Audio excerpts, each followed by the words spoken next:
I used to singing, baby. Oh, come around, why don't you come around? Why don't you come around? Why don't you good if you know me. come around? Why don't you come around? Why don't you sing about a melody? Oh, come around, why don't you come around? Why don't you come around? Why don't you You good if you know me. come around? Why don't you come around? Why don't you anything you want to sing about? Just sing it all out now, sing it all out. Selektah. Let the world know what life's all about. Come around, why don't you come around? Why don't you come around? Why don't you come around? Come around, why don't you come around? All right, we're at the end of the road, ladies and gentlemen. Took a little while to get here, but we got here, so that worked out. Good afternoon, good morning, good evening. This is DSP News, the unreliable ones. Ladies and gentlemen, welcome to the newsroom, and welcome to the Galtopia News Network, your unreliable source for DSP News. This is the pseudo snore report. Let's go. Ladies and gentlemen, how you guys doing? Hopefully you guys are doing all right. And we're about to go ahead and finish this four-parter up, if you will. Quick recap. We went over the Vestibule celebration, or 3.0 celebration, parts 1 and 2. We went over pre-stream from July 25th of 2020, how yesterday affected me, long, and we're going over the last part of this four-parter, which is pre-stream July 26th, 2020, when trolls try to mess with me. This is on DSPGaming. Just for the record, by the way, I leave the links to all the videos I use down in the description, so it's always there for you guys if you ever need it for any type of thing. Or you can always reach out to us. Either way, whatever we can do to try to help. Okay, so where did we leave off, ladies and gentlemen? We came off what was the perpetual bitch fest of you guys expect too much of me. And when I mean you guys, I mean his audience, his fan base, his cult. They expect too much of him. They should be glad with whatever they're given. He's willing to try. He does take criticism. He doesn't bash everybody who ever criticizes him, except for the guy who actually brought that up. He got called a shithead and an asshole and a couple other things, but you know, semantics. And he's doing the best he can, and he wants to upgrade his content. He wants to update the streams. But things have to keep going positively the way they're going until we get there. Now, let me give you the pig translation. You just keep giving me money, and when I get around to it, I get around to it. Which, i.e., means I'm never going to get around to it. You guys are just going to keep giving me money, because there's always going to be a new dilemma. There's always going to be a new issue. There's always going to be a new problem. You know what I mean? That's what it comes down to. And as you guys may know at the time that you guys are watching this, I'm sure, you guys have been noticing this active trend that you have random people coming in at the very last minute to save the vest streak, which seems incredibly suspicious. The theory's still out there that maybe he's still tipping himself, still a possibility. It's plausible, I should say. It's not, nothing in the world of Dark Side Phil is impossible. So keep that in mind. I know most of you guys already know that. So nothing should ever be discounted. You know what I'm saying? Everything's just a theory and process. So between random people saving the vest streak, between the detractors, haters, trolls, and critics building these luxurious high-rises in Phil's noggin there, and him showing more and more disdain, not only to the vests as a whole, but to the platinum vest, as we call the Mr. Potato Head vest, because it looks like a large piece of aluminum foil wrapped around Phil, and Phil looks like a potato.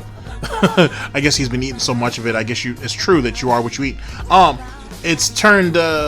He's got a lot going on right now, and I'm sure most of you guys can tell from his general behavior that he is off his kilter a little more than usual.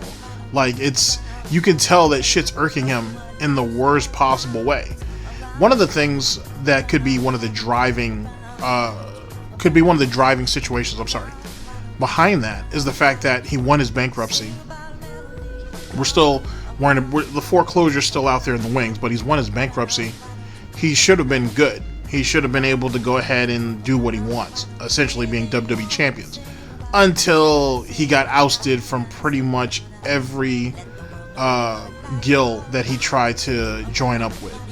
that right there is probably chapping him something fierce. On top of the fact that, let's be honest, it's starting to turn into, it's basically spy versus spy now when it comes to the detractor community, the anti-detractor community, and then DSP's community. I know you guys have probably never heard of that anti-detractor community, but theoretically it does exist.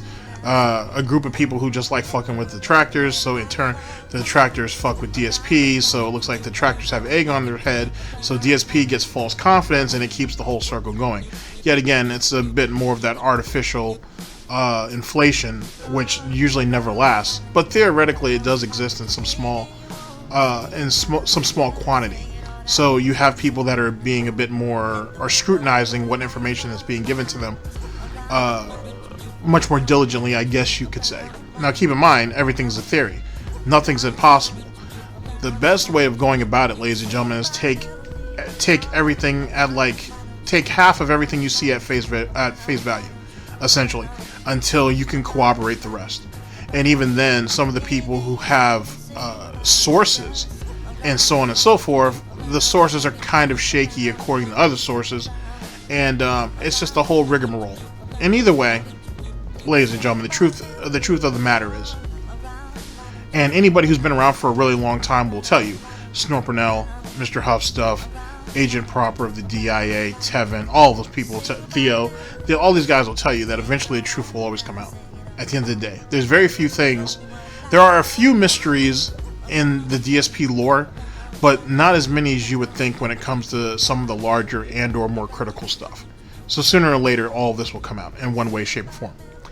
Anywho, now that we're done with that, let's go ahead and get into the last part of this and kind of cap it off as it pertains to the saga, because we're getting ready to go into, let's see, I'm in late August now, mid-late August, and then you still got September. I'm still trying to catch up with the Snort reports, and so on and so forth. Also, look out for the quarterly meeting, which should have been done back in like April, and a bunch of bullshit happened then, so that got pushed back.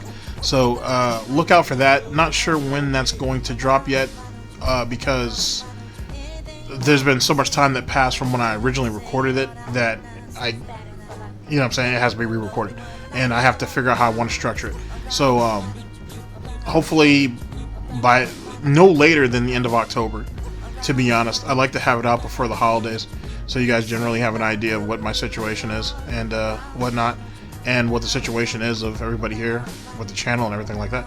So that's a thing. So look out for the quarterly meeting on that for all of you shareholders out there, which is theoretically all of you, because you guys all are using currency, or using your time as currency, theoretically. So that's the thing. Let's go ahead and get into this nonsense. At the end of the day, he's saying that, you know, this is what happens. What's the title of this shit again? When trolls try to mess with me. I mean, are we really messing with him anymore? Or do we just kind of live rent-free, basically? There's not too much he can do anymore.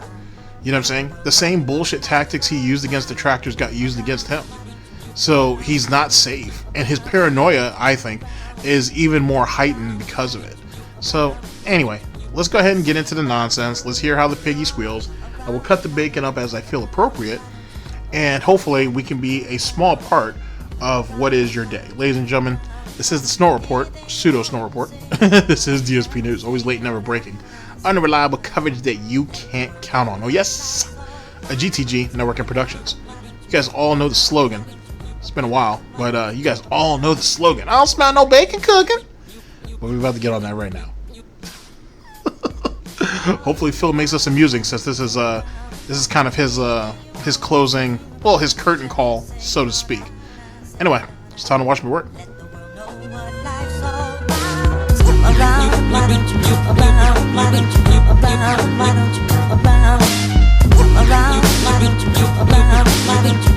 Sing about a melody around, why don't you around, why don't you around, why don't you around, around, why don't you around, why don't you anything you want to sing about, just around, why don't you around, why don't you around, why don't you around, around, why don't you around, Good morning, everybody.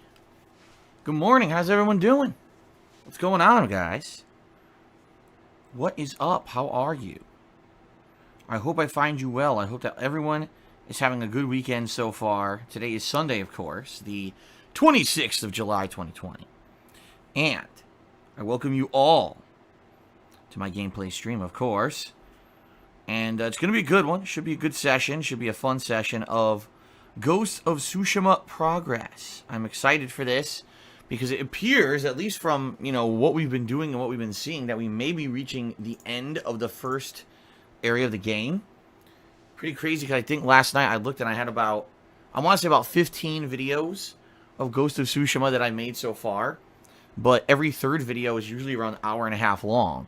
So if you do the math, it's probably between 15 to maybe like 18 hours of a playthrough right now. It's pretty good for only the first third of a game. You know what I mean? Jesus Christ, he's dragging the fuck out of that. Oh my Christ, I don't know how far he's in that now. At least at the time that I'm recording this. Or let alone the time that you guys are going to actually be able to see this. But god damn, he's already 15 to 18 hours into that shit. And he's just getting towards the end of the first area. Ladies and gentlemen, we're here with the High Snorts himself. DSPGaming pre-stream from July 26, 2020, when the trolls try to mess with me. Yeah. Okay, so... oh my god. Yikes. That's all I have to say is yikes. Let's listen to more first before I chime in. Jesus Christ. A lot of content. And the thing is, it's not content that has felt like it's been boring, repetitive. Instead, it's felt unique, interesting. With the wide variety of stuff that you can do in the game. The shrines, the fox dens, unlocking various different abilities through combat and taking over forts, and the story missions, which are very unique, and all the unique characters we've come across in the game, right? It's been really good in my opinion. And I hope that you guys have enjoyed the playthrough so far. The vast feedback I'm getting of the playthrough so far is that people really like it. The only criticism I'm getting is that some people think that the game is too easy and I should up the difficulty. But then I end up dying. Every time someone says that, like, I end up dying to either too many enemies, or backing myself into a really bad position during a fight, or fighting a leader who just hits so hard that he completely owns me. So I really don't feel the game's too easy. I just feel the game This sounds like real life. It sounds like real life to a certain extent. Flexibility in the combat, and so many different unlockables and abilities you can use, that it's hard to die if you're using everything properly. You see what I'm saying? Like, definitely, if you're not using stuff properly, you can get eaten up. But if you're switching between the styles and the stances correctly, if you're using all your kunai daggers and your multiple kinds of arrows and throwing the bombs and everything, you're definitely going to succeed, but you have to be doing that. This is definitely not a button masher. I don't foresee anyone being able to go through this game just kind of mashing and being able to win. At the same time, this is certainly no Sekiro level, insane, skill required kind of a game either. It's definitely more lax in the inputs. It's not super demanding in your timing, although perfect parries are, do require that demanding timing, I would say. It's just fun. I'm having a ton of fun, man. The graphics, my god. Let's not even get into how amazing and beautiful the graphics are of this game. One of the best looking games I think I've ever played in my life. And that's a huge compliment, because I've played pretty much every major game on console in the last, 12 years. And this is probably one of, if not the best looking one. Pretty amazing what they've done with this game. But anyway, at this point, it looks like we're kind of getting down to the nitty gritty of this area of the game, the first area of the game, because the map, as we've seen when we zoom all the way out, the map is quite extensive and huge. There's 2 other areas we haven't even dabbled in yet. Alright, and just to finish up this first area, we've still got 2 or 3 major side quests. I'm currently in the biggest fort there is, the Amano Coastal Fort. We got to finish taking that over before we move on. There's a few other things on the map to do, I feel. And then we are going to head over to the castle, probably take on the big story mission of the area, and go from there. So I'm very excited for more today. I hope you guys have been liking it as much as I am. I say that every day, of course, because some people seem to really be liking it, others not so much. And you're always going to have that dichotomy. Some people think that the game isn't as good as I think it is. They think it's boring. What can I say? I really feel the opposite. I feel that everything I've done in the game has been good and gripping and entertaining. And I mean, you're certainly entitled to your opinion. Everything I've done has been gripping, entertaining, and good. Keep that in mind. Also, I like that lie about how he's played every major release that's come out over the last 12 years. How many games did he skip last year? How many games did he skip the year before that? How many games did he skip the year before that? Yeah. I'm not going to argue with you on that, but for me, probably best game of the year so far. I guess we'll see as we continue on here. All right. Good stuff. Good stuff all around. So, major session of Ghost of Tsushima here on the stream today. What I'm hoping is maybe we can tie up the loose ends in the first area and maybe kind of get into the end game of the first area. I don't know, because it seems like every time that we think that we're doing something, I run into 5 other things along the way that are all fun. Next thing you know, 2 hours have passed, right? Like, whoa. That's kind of how this game is. But that's a good thing, by the way. That is not a bad thing. Again, very reminiscent of games like Witcher 3, where it was kind of the same deal. There was so much to do and so many places to go. It was just like super fun in that regard, and I kind of get the same exact vibe. I really do get that same exact vibe, you know, from Ghost. So, anyway, ladies and gentlemen, I certainly hope that you're having a good time with me. Now, that's the first stream. Later tonight, I hope you guys are ready for this, because I don't know if I'm ready for this. Later tonight, it's the return of Deadly Premonition 2. I can't wait. You hear that, Zach? Deadly Premonition 2 is coming back. Maybe we'll get to talk to Hunga. Maybe we'll ride a skateboard through town for 2 hours. Yes, Deadly Premonition 2 coming back on the late stream after many days away, or it's been a while. Let's put it that way. You know why? Because I've been tackling the new games, and sadly, because of the trolling nonsense last week, it threw my schedule for a loop. You know, originally this was supposed to be a game that I was going to continue last week, and it just didn't happen because the level of trolling screwed me up my schedule so badly that I was going to play it Wednesday, and here we are Sunday. It's now the first day I get to play it. Now, there is some good news. The good news here is that the game has received a patch that supposedly, and I have to emphasize that, supposedly has improved it. All right. I like how he's skeptical of everybody else and what they do, from people on his streams, from publishers, game developers, just influencers on Twitter and YouTube and Twitch, respectfully. All of them. He scrutinizes everything, or he takes everything they say with a grain of salt, which to some degree you probably should. But he's upset that people will do the exact same thing to him. Like, his honesty somehow trumps their honesty, right? When Phil has, there are compilations out there of Phil's lies. If not, there should be. And people debunking his bullshit over the years.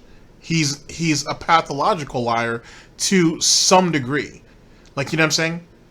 He would rather lie and snort himself to death than breathe and tell the truth. Because for some strange reason, when he tells the truth, it's almost like he's losing somehow. It's really weird. And a lot of that comes from this strange behavior he has with, or his infatuation, if you will, with secrets, right? He likes the idea that he's doing that. He likes the idea that he's doing these little things behind the scenes, and only him and a few other people know about it. It's really weird. It's really schoolgirlish, I guess. I'm not sure how to necessarily bring that out or how to describe it in another way. It's just really petty for his age, I suppose. You know what I mean? And that's why lying comes so fluently to him. He's bad at it, don't get me wrong. But but that's the reason why he does it, excuse me, as often as he does. It's really strange. It's like he's afraid of it's almost like he would rather be called out for lying, right, than living up to the truth. And that's a really terrible way of going through life. It's one of the reasons why he's at where he's at. It's one of the reasons why no one really takes him seriously. And whether it's the detractors, the anti-detractors, or Phil's fan base, it also comes down to the reason why each group, respectfully, is pushing him like a pawn across the board. You can add Kiwi Farms in there too, so theoretically now you got 4 different factions, if you will, that kind of push him across the board the way they do. And he can't really do anything about it. When you really sit there, and if you really think about Phil's position on the internet in general or in life, to some degree, somebody else dictates what he does. He has no true control of his surroundings and his life as a whole. Somebody else does. You know what I mean? Like, the reason why he only leaves his house once a week is fear and paranoia. And also him being, in some strange way, a slave to his own habits, if you will, right? But essentially it's paranoia that kind of scares him. So he doesn't go anywhere. Detractors, trolls, haters, and critics are the ones that are pushing that pawn. When you think about how he reacts to things on YouTube, you theoretically have his fan base, and then you have the detractors, trolls, haters, and critics, and then you got Kiwi Farms. And each one of them slowly just pushing him around to the next group and whatnot to see what they do. And then they push them around, and then they push his piece around again. Over and over and over again. And he can't do anything about it. Every time he tries to fight it, it only makes it worse. Which is really, really sad. And then, if you think about it, it's invaded his life to such a point where it's affecting one addiction that he has, which is WWE Champions. It's influencing another addiction that he has, which is his drinking, which is starting to become more and more prevalent on his night streams. And then when you get into... he has no safe space anymore, right? Like if you think about it, the trolls and haters and all that, if you will, they went ahead and already broke that glass house down with the whole banning / suspension. He doesn't have anything. If you really think about it, like, there's not one moment of Dark Side Phil's day, DSP, Phil Brunel, Dark Geppetto, that's his. It belongs to somebody else. He's legit. He's an employee. I've said that. But, like, he's legit working. He's legit an employee that's on a bunch of other people's time. You know what I'm saying? Which is wild. Because you think of it as a content creator, as a streamer, as an entertainer. When it's lights, camera, action, you're on. But you generally can dictate when you do that. You know what I'm saying? From, like, an online standpoint, right? Phil can't do that. You know what I'm saying? Even when he's off camera, he's still dancing to somebody's tune. He's still being moved. He's still being puppeteered, if you will.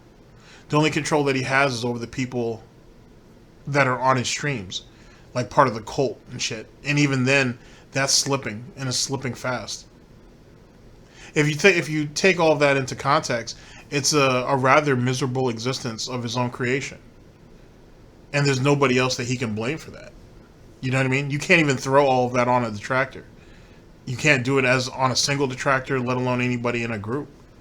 He didn't have to let it become like this. He chose to. Which goes back to the begging. He chose to take the easy way out. The easy way out was being a victim.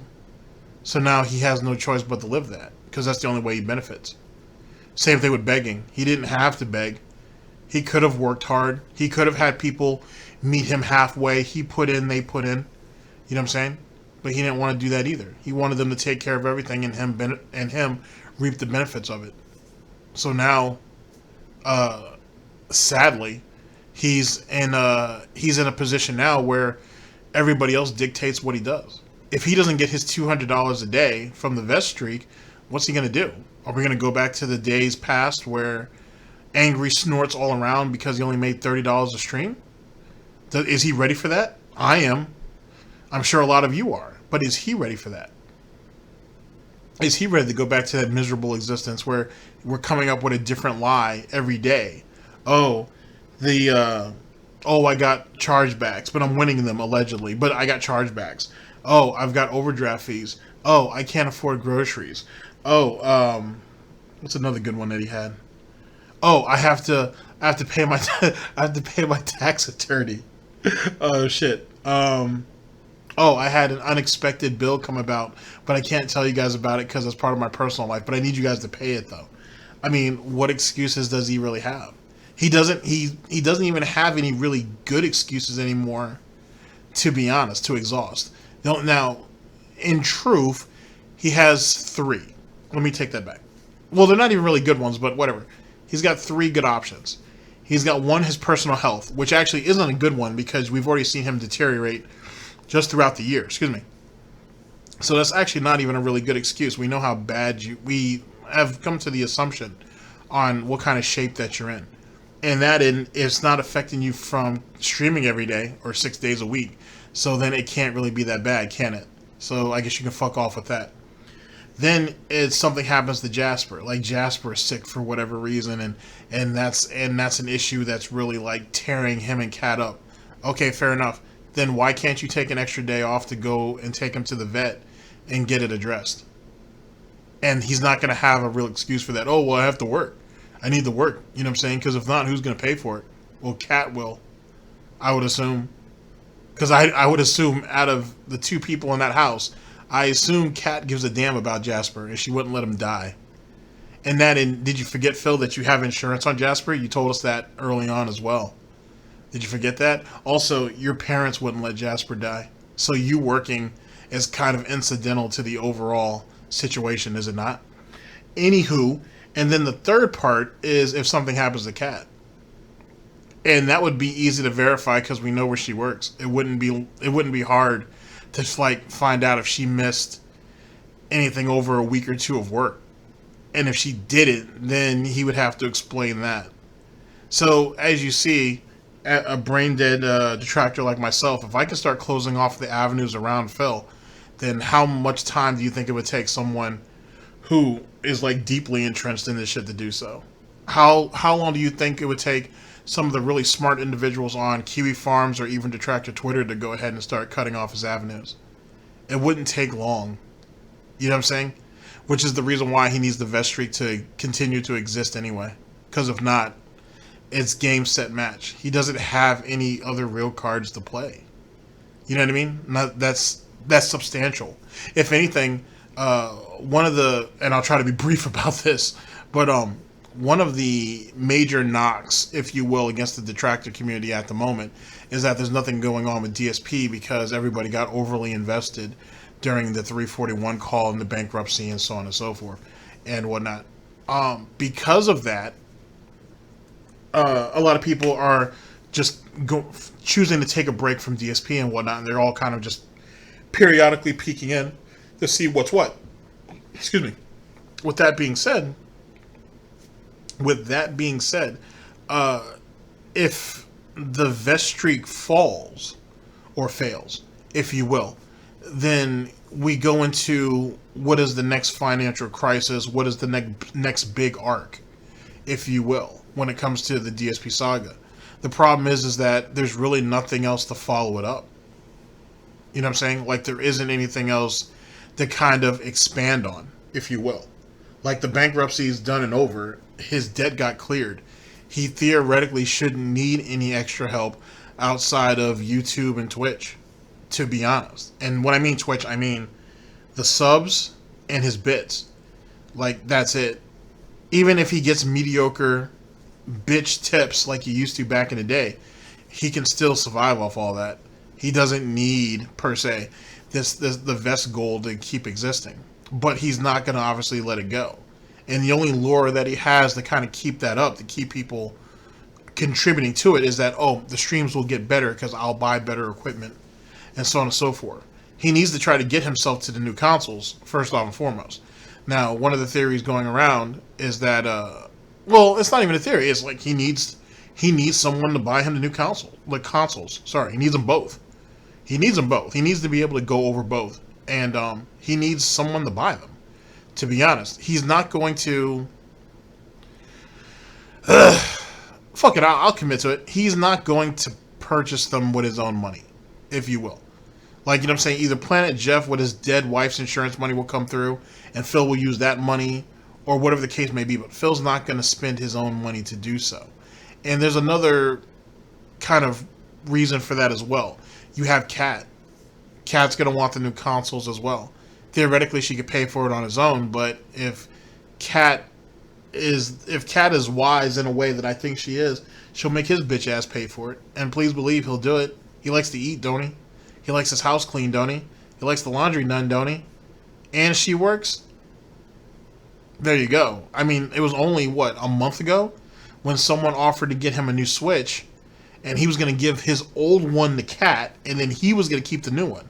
Which is weird because I think initially the guy said that he wanted to buy the Switch for Kat.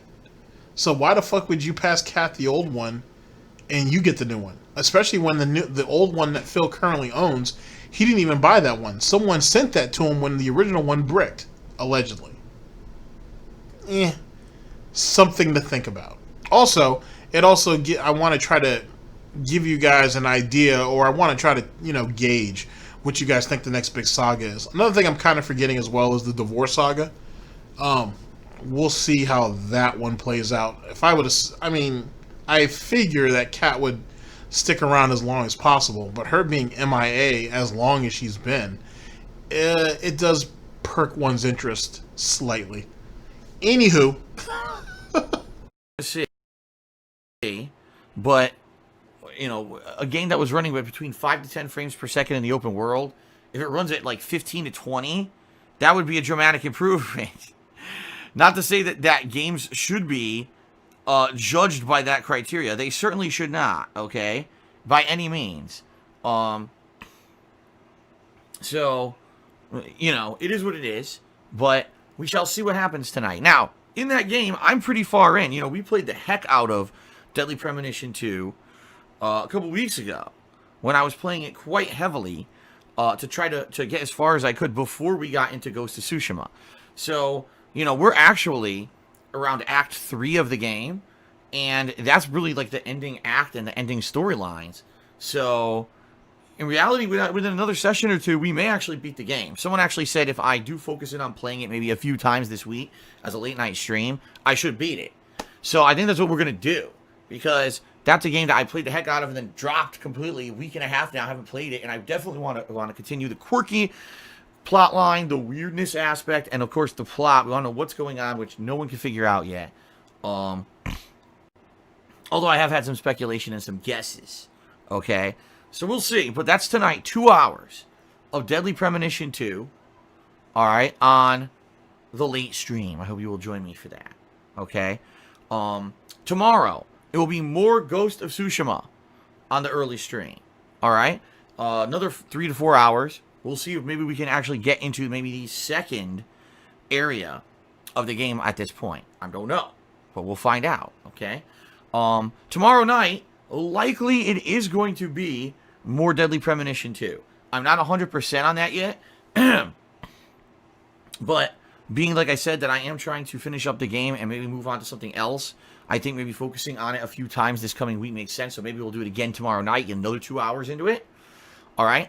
Tuesday is my day off from streaming, as usual.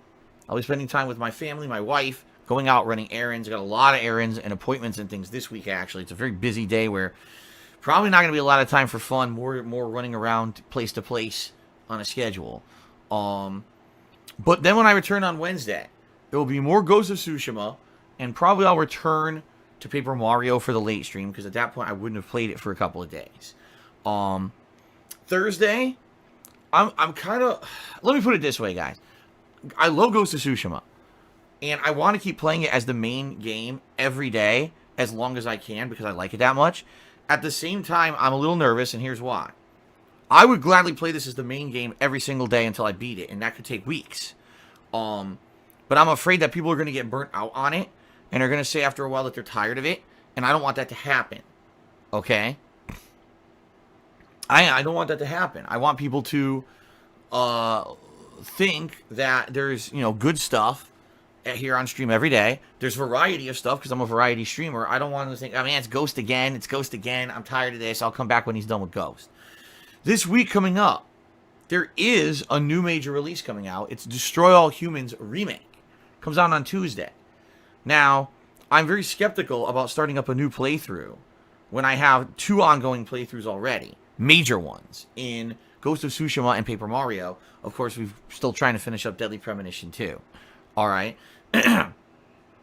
So what I'm thinking is the following. Okay? Let's see what happens this week with Deadly Premonition 2. Alright? If we get pretty far within a day or 2 of playing, and it looks like maybe we can wrap it up, great. Okay? But I don't know if that's the case or not. But what I'm strongly considering is starting up Destroy All Humans Remake later this week, whether it be like Thursday or Friday, and that way that'll have something different. It'll be a balance between Ghost of Tsushima and the Destroy All Humans Remake on the main earlier streams, and then the late streams can be variation between Deadly Premonition 2 till we beat it, and then Paper Mario the Origami King, and then maybe once we beat Deadly Premonition 2, now we can start to phase in the other late night streams, such as maybe Fire Emblem will make a return, maybe Animal Crossing will make a return. Okay? That's kind of what I'm thinking. The truth of the matter is that we don't have a lot of new releases coming out in August. I went through the schedule on the Festival celebration this last Friday. August only has 3 releases, one of which comes out in the middle of the month. It's the first one. It's called, like, Deliver Us the Moon.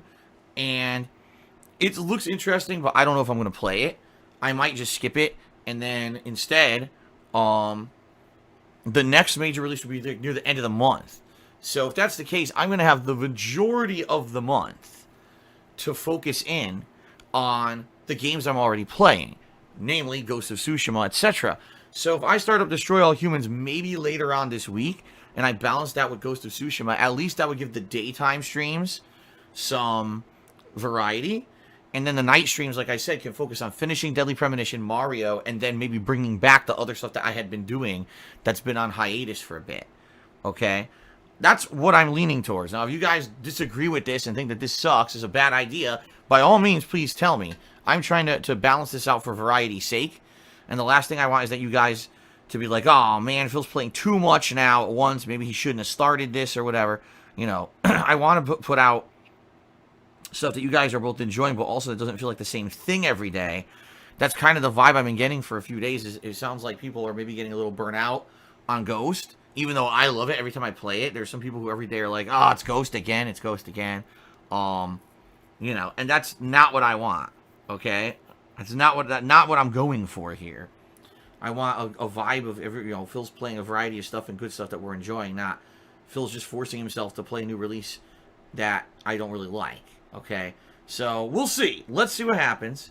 But that's kind of what I'm thinking, what I'm going for. And certainly I hope that you're liking what I'm putting out there. And we'll go from there.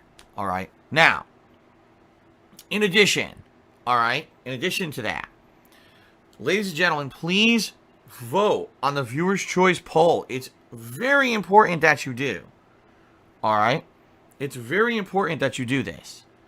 Because your votes are going to determine 2 full playthroughs that I'm going to be doing in the month of August. I mean, speaking of August being a slow month for releases, 2 different games that I'll be playing here on stream are going to be determined by you guys and what you vote on. Okay? So, from what I'm going to understand, I actually have not checked the voting myself. Okay, I haven't.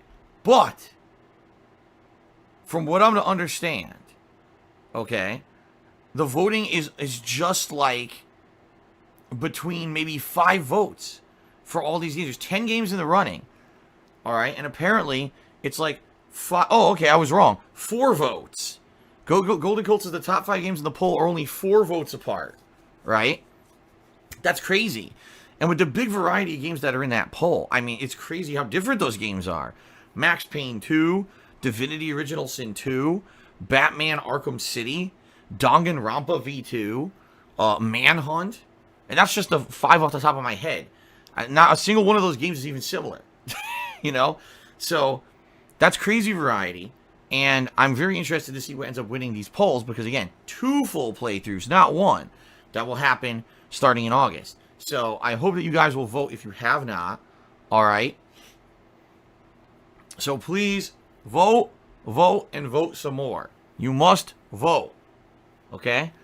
I'm being told Danganronpa is being taken off PSN in August. First of all, why in the hell would that be? Alright? And second of all, if that's the case, I guess I could buy the disc version if it wins. If let's say, for example, the polling ends and it's not enough time for me to buy it or whatever, I could always just buy the disc version. I know it's out there. But I'm not too worried about it because here's why. Because that polling ends next weekend. Okay? It's only going on for 1 more week. Next weekend, the polling ends at the end of July. So, let's say Danganronpa V3 does end up winning or whatever. If we're in a rush here, because it's going to be taken off PSN, I should be able to get it in time. But keep in mind, we have no idea if it's going to win. Like, it's anyone's game. If here's the thing. Why would you discount that? You said that there's a week left in voting. It could still win. If anything, the fact that it has a week left actually raises the possibilities that it could win. That seems weird. It sounds like one of those games that's about to get manipulated off the poll. That's what that really sounds like. Just like Divinity Original Sin. But, whatever. 4 votes between the top games in this poll. That means absolutely anything can win at this point. It just takes a few people stepping up and voting. Which is why I'm urging you guys. Vote, please. Because the last thing I want is people saying, oh, well, you know, the game that won I don't really like or whatever. It's like, well, did you vote? Oh, no, I didn't vote. Oh. That's probably why a game you don't like won. Right? I mean, this happens all the time, too. Now, I will say this. I apologize in advance because I've gotten a couple complaints. Not too many, but a couple complaints over the last day of people trying to vote. And here's why. My website is very small. Small-scale, rinky-dink website. You know. It's run by someone he flushes money into thousands of dollars each year and won't get it upgraded, won't get anything done to it, just general maintenance, if you even want to call it that. And that's it. Like, it's really weird why he keeps flushing money into that site. It's really, really, it's just counterintuitive. You know what I'm saying? It's not productive to do so. Just let the damn thing go, or like I said, just revamp it or something. Like, you know what I'm saying? Like, I don't know who his webmaster is or whatever, but like they could go to like a whole nother website builder and just start from scratch. They could, maybe they should. I would assume the security holes in the King of Hate forums is fucking massive, given that when Brightside Viking tried to wage his war with Kiwi Farms, a bunch of people over there on the King of Hate forums ended up becoming collateral damage. Just to kind of give you guys some perspective, which is probably leading into why there aren't a lot of votes, because he keeps wanting to funnel people through his website so he can get your information. The problem is with that is that most people are wised up to it. So just do the polls on Twitter. Same thing with the questions for the Axe the King or Axe the Pig questions or whatnot. He should just funnel them through Twitter. The problem is, though, is that a lot of those questions are pretty hard-hitting, and he doesn't want to deal with them. And if he gets spiteful about a question that cuts a little too deep or takes a little too much bacon off his back, he'd like to know who it is. And he doesn't have that option if he's doing it on Twitter. It's really strange. It's really vindictive, too. But what are you going to do? He's been my webmaster for a long time. He does it for free. And basically, it's a hobby. It's a side thing for him. It's not like it's a major focus where he's constantly working on the site or anything like that. In reality, there's not much to do on the site besides chat on the forums and vote on polls, and that's about it. At one point, the site had a lot more on it, but ever since I returned to Twitch back in late 20... the site had a lot more people on it. It had a lot more people on it, to be honest. And that's not good enough. Like, those people need outlets. They need shit to do. You know what I'm saying? 16, the utility of the website has pretty much been outdated. Okay, just being honest here. So, that being said, we do get things like annoying bot attacks, spammers, you know, just in general stupid shit. Okay? And over the years, we've had a commonality of locations where those kind of attacks seem to come from. Certain parts of the internet, certain IP addresses, sadly seem to be a focal point. Now, keep in mind, though, the original lore, right, or the original lie, I should say, is that when you sign up to his forums, he only has your email address and that's it. He has access to nothing else. This is what he was saying in 2017, leading into 2018 when Blood of the Blood Gods was going on. Like I said, that's Brightside Vikings' war against Kiwi Farms for the Escort Saga. He swore up and down you are completely safe on his forums. They don't have any information on anybody. All they have is your email address, and that's it. And you're completely and totally safe until like a week later when that was proven false.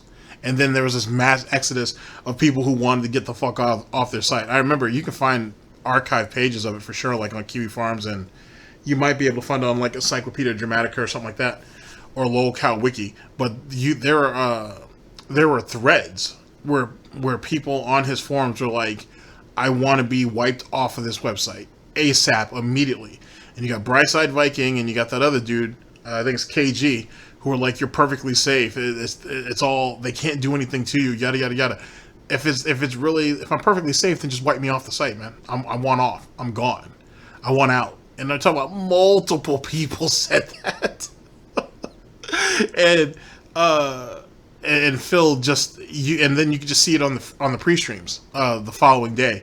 You could see how it brought down Phil's demeanor because people had less and less trust in him, and in the forums, obviously. And who knows where the fuck his webmaster was at the time, hobby or not. So yikes.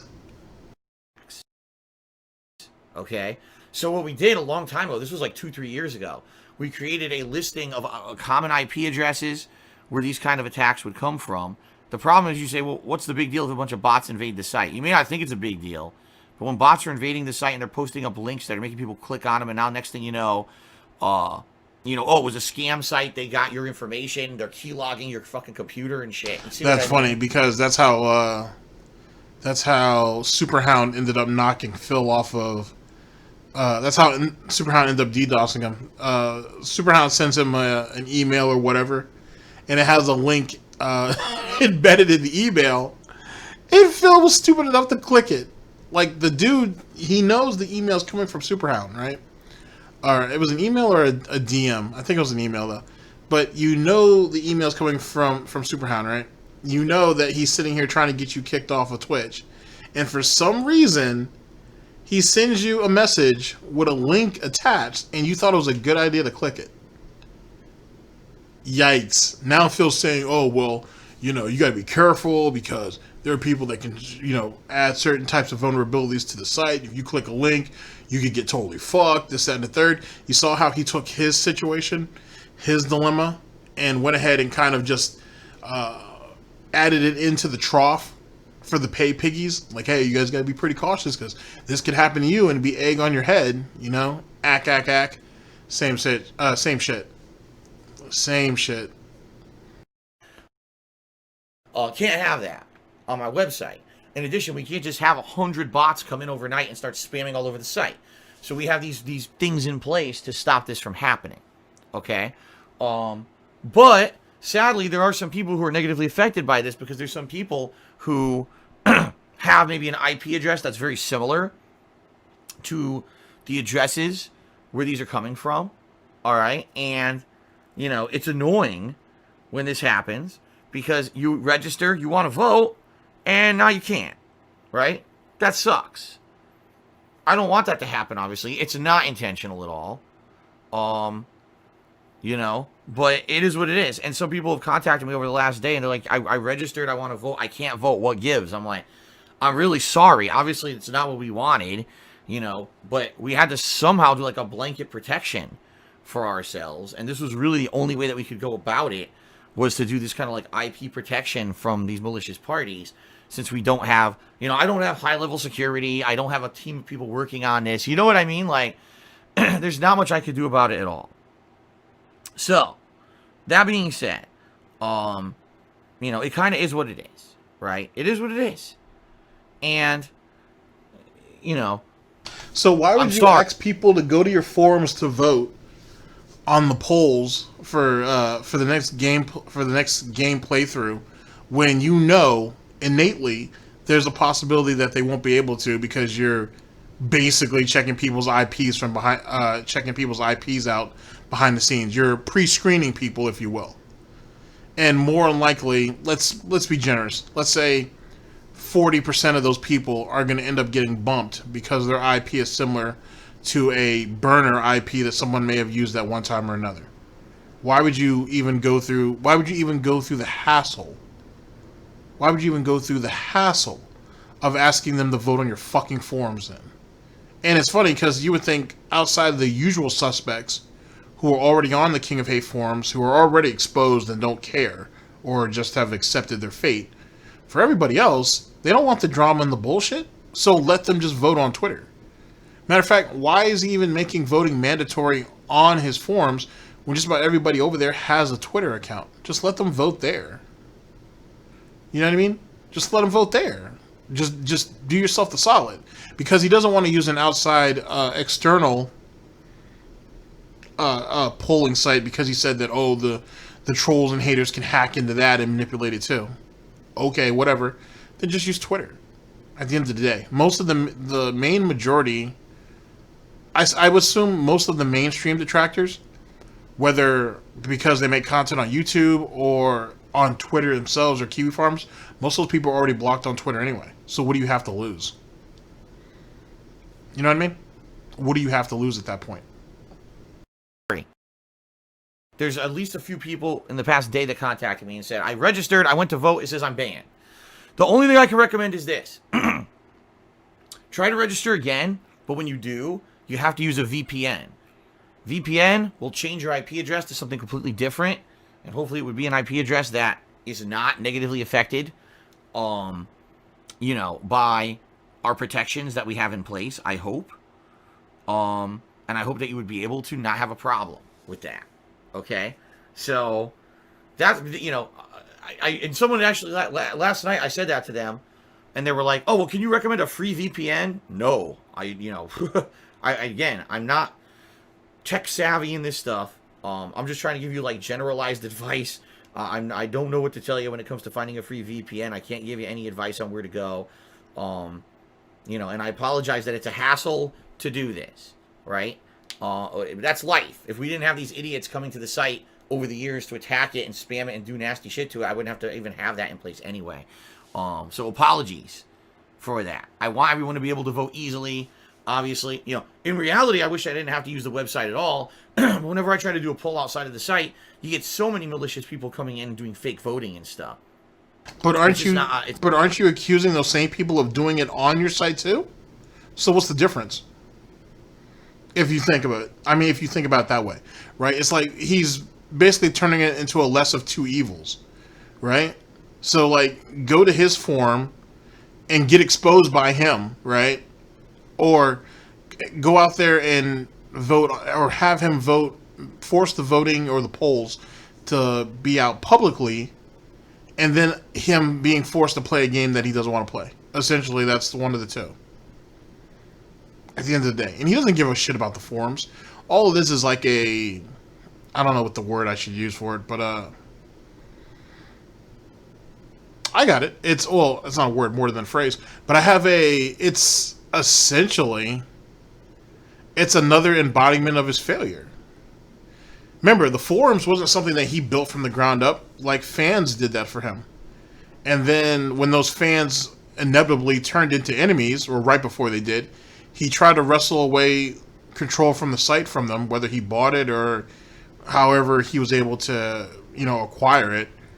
And then he went ahead and had another group of trusted fans, if you will, or whatever, trustees, I guess you could say, run the site for him until either they turned against him or they slowly faded away themselves. At the end of the day, as it pertains to his webmaster, he says he does it for free. It's just a hobby. It's whatever. That's a pretty shitty hobby to have, and you never thought on improving that hobby. You never thought about, hey, Phil, man, maybe we should just go ahead and completely update the interface. He never thought about doing that after years and years and years. Looking at Phil's forums is looking at, if you've ever seen archive shots, of what like SRK, Capcom United, Event Hubs, Sonic Boom. That's what those sites used to, or those forums used to look like when they first started. That's what Phil's site looks like. Right? And then over the years, you saw how they all evolved and transitioned into something smoother. Phil is still at the same tired old shit that it's always been. So you're telling me there's somebody behind the scenes that is kind of running it whenever they get around to it, and they never thought about improving? With all the forums that are out right now, different forum sites, I should say, you would think that they would be inspired in some way to do better with this site here that is supposed to be their hobby, right? You would think so. But it's almost as if maybe, just maybe, Phil just doesn't want it to change. He wants it to be a living time capsule, if you will, of a time where he was great, if that even existed, if that's even a thing. But even if so, isn't that kind of like pathetic in a sort of way? Because all it is a reflection of Phil's unwavering attitude not to change something because he's not comfortable with that change, or he doesn't understand that change, or he can't control that change, or what comes out of it. That's all it is. And the fact that he continues to throw money at that bitch every fucking year, just because, in my theory, it's not exactly a Theo theory, just because he doesn't want a detractor to be able to get their hands on it, right, and buy it up from under him and then parade that shit against him, is kind of just stupid at the end of the day. You know? It doesn't really serve a purpose. Like, we're fighting invisible enemies at this point, if you think about it. I don't know. It's out of control. The only way I can really control it is on my own site, because then I can actually see the people voting. Okay? I have control over the situation when people vote on my website, right? Versus, versus how it is on somewhere else. You can't see anything, right? You just cannot see anything at all. And when you can't see anything at all, that's when the Pandora's box opens up for malicious activities and people just get away with everything. And that's obviously not what we want in these polls, okay? So, sorry about that. And if you have difficulties, you can always try to contact me. I don't know if I'll be able to help you at all. But what I recommend is using a VPN, trying to change your IP address around a bit. See if that helps at all when you try to register. Maybe that'll bypass the whole situation of an IP being blocked or whatever as a result of these, And why would you recommend that? Because, I mean, most detractors have VPNs anyway. So, I mean, in actuality, all he's doing is cutting off more and more avenues for people to vote. Because they'll just keep switching IPs every time they get blocked. Or every time they vote, they'll just switch to another IP so they can vote using that one, and on and on and on with multiple accounts. Eventually, no one's going to be able to do anything over there. Like, and how are you going to recommend a VPN and you don't even use one? That seems weird. Whatever. I just thought it seemed strange. And we'll go from there. But hopefully everyone will be able to vote. All right, now, just a reminder, one more week. One more week. All right? And then next weekend, I will be opening up. Well, excuse me. I'll be closing down, is what I meant to say. Complete opposite. I'll be closing down the poll. I'll be tallying up the results. I'll be eliminating any fraudulent results, which basically means if I see a string of bot accounts that were created out of nowhere and within like 10 minutes all of a sudden voted 100 times. That actually happened last time. I couldn't believe it. It wasn't 100. It was about 45 votes came in within like a 15-minute span. Someone came in with a bunch of bot accounts and just all voted at once. I was like, yeah, no. 45 people with brand new accounts did not magically join the site and then all vote at once. That's complete horseshit. And so we had to eliminate those bullshit votes. Okay? So, hopefully we won't have any of those shenanigans this time around. But if we do, I will take care of it. I promise you the vote shall be legitimate. And I will announce next weekend the 2 games that win the Viewer's Choice poll. All right? I'm excited because all of them seemed interesting to me, except for one. I've already publicly stated that I feel that Manhunt would not be a good playthrough. It's a game that I've already played for a Halloween marathon. I did not like it at all. I felt that the game mechanics were incredibly outdated, to the point where I had zero fun with even the sneaking aspect of it. The controls were bad, you know. So, in that case, I don't think I would enjoy Manhunt. Outside of that, I'm pretty sure I would probably enjoy any game on that listing. Some of them are sequels to games I've already played. Some of them are, like in the case of Batman Arkham City, the best in a whole line of games in a franchise, and I've only played it once, right? So I think any of those would be good choices. We'll see. All right, but of course people will now vote for Manhunt because I said that I know it would be a bad playthrough, but you know, it is what it is. Okay. So we'll find out next weekend. All right, guys. Outside of that, I really don't have that much else to talk about. There's not much going on in the realm of gaming or anything right now. So I actually don't have much to talk about. What I would say is, if you didn't see my 200 vest celebration on Friday, check it out. There was a lot of useful information in that show, as I already stated, including the upcoming game schedule. Very important that you guys watch that so you know what's coming out for the rest of the year and what I'm interested in covering here on my streams, which is a question I get all the time, and I answered it, so I hope that you guys will check that out since I took the time to make it. But outside of that, not much. You know, not much going on. So I guess what we will do now, let's get right into shout-outs. Start updating the leaderboard, start answering questions. All right. All right. So, excuse me. The first contributor of this morning was Middle Class Liberal Softy, who subscribed to the channel for a whopping 27 months of support. Thank you very much, Middle Class Liberal Softy, for the overwhelming amount of support that you have shown myself in the channel. He asked the following: would you consider playing the new Amnesia game on release this fall? It's from the makers of Soma, and I think that the creepy narrative style of the series suits your commentary. Yes. In fact, I have something to say about this that's very timely. The reason that, number one, I didn't mention the new Amnesia game in the 200 Vest Streak celebration where we went through the game schedule for the rest of the year is because, at least to my knowledge, the release date is not 100% set yet. Now, if I'm wrong on that, please, by all means, everyone, feel free to correct me. Because if I am wrong, I would like to know, because I would actually like to know when it's coming out. Okay? But to my knowledge, they don't have a 100% set date yet. They just said it's coming out in the fall, right? And since that's the case, I didn't put it on the listing, all right? But here's the reason I'm interested in the new Amnesia game. First of all, as you guys know, Amnesia: The Dark Descent was one of the biggest indie horror games ever on PC.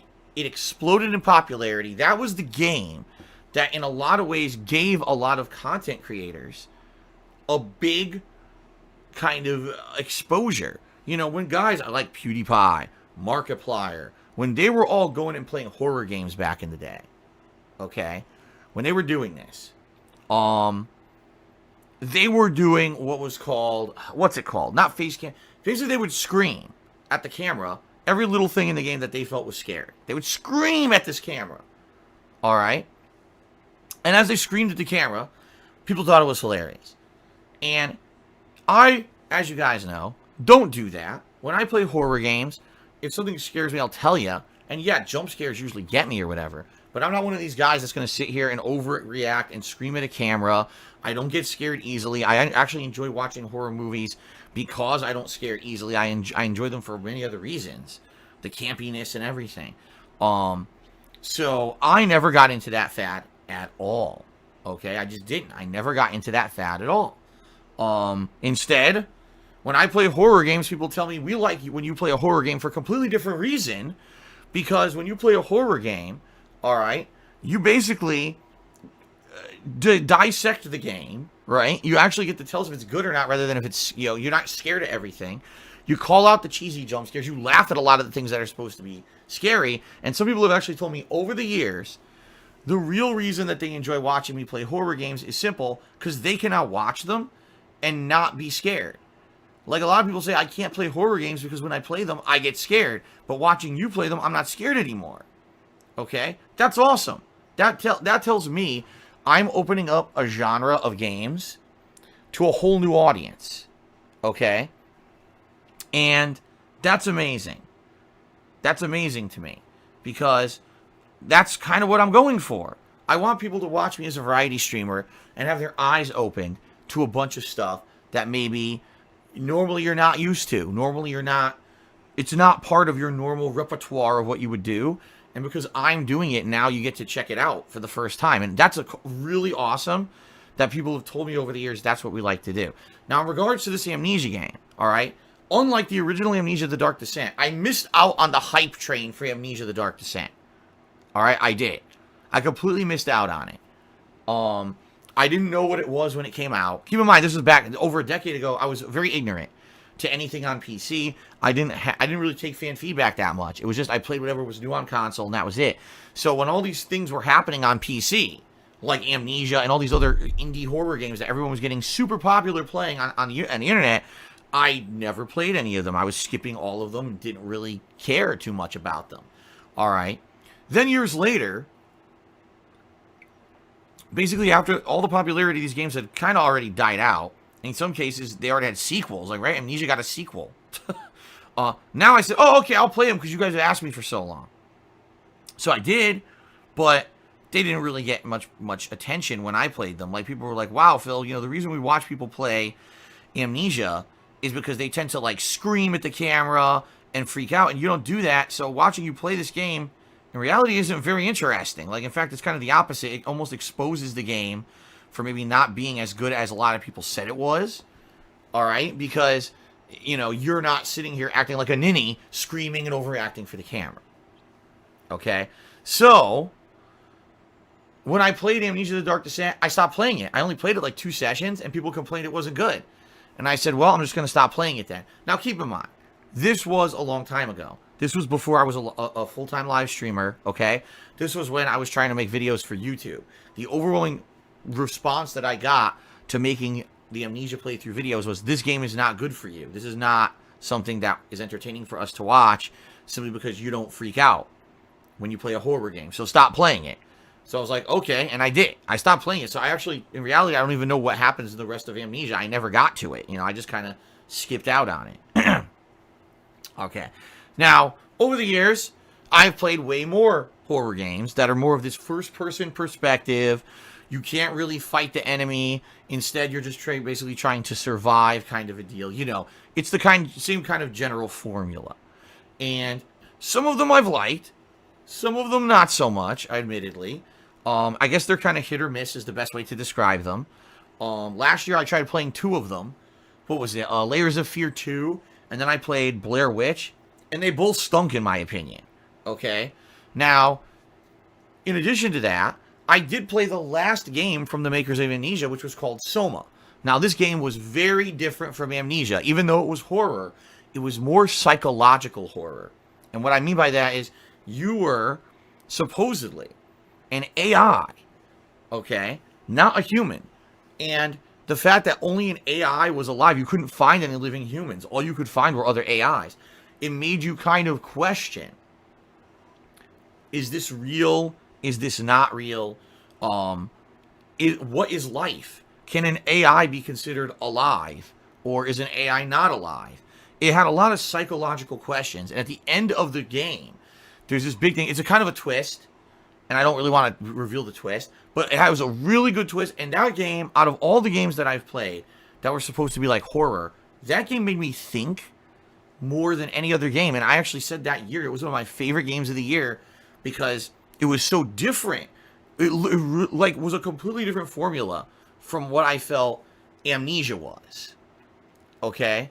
So, for me, you know, taking a look at the situation, I want to play the new Amnesia.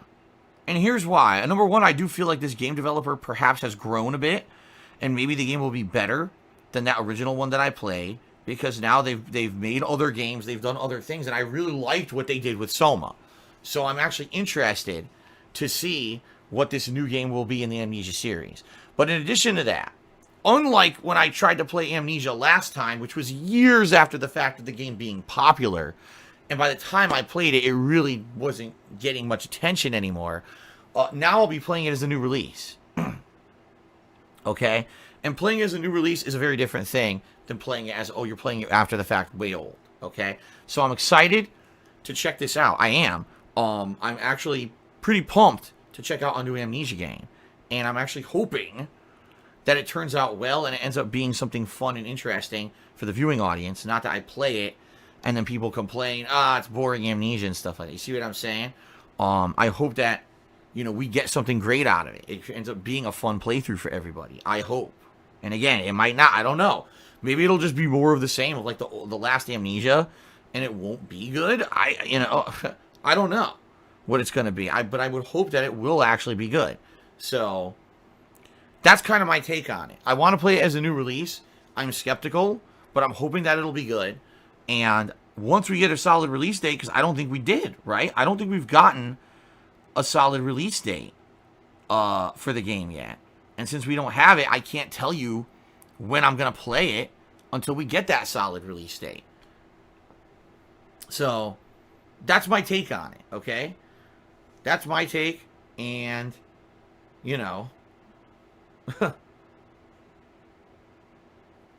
Alright, so by the way, guys, I'm well aware of what's going on behind the scenes here. I'll talk about it in a minute, because I don't know how to approach this, quite honestly.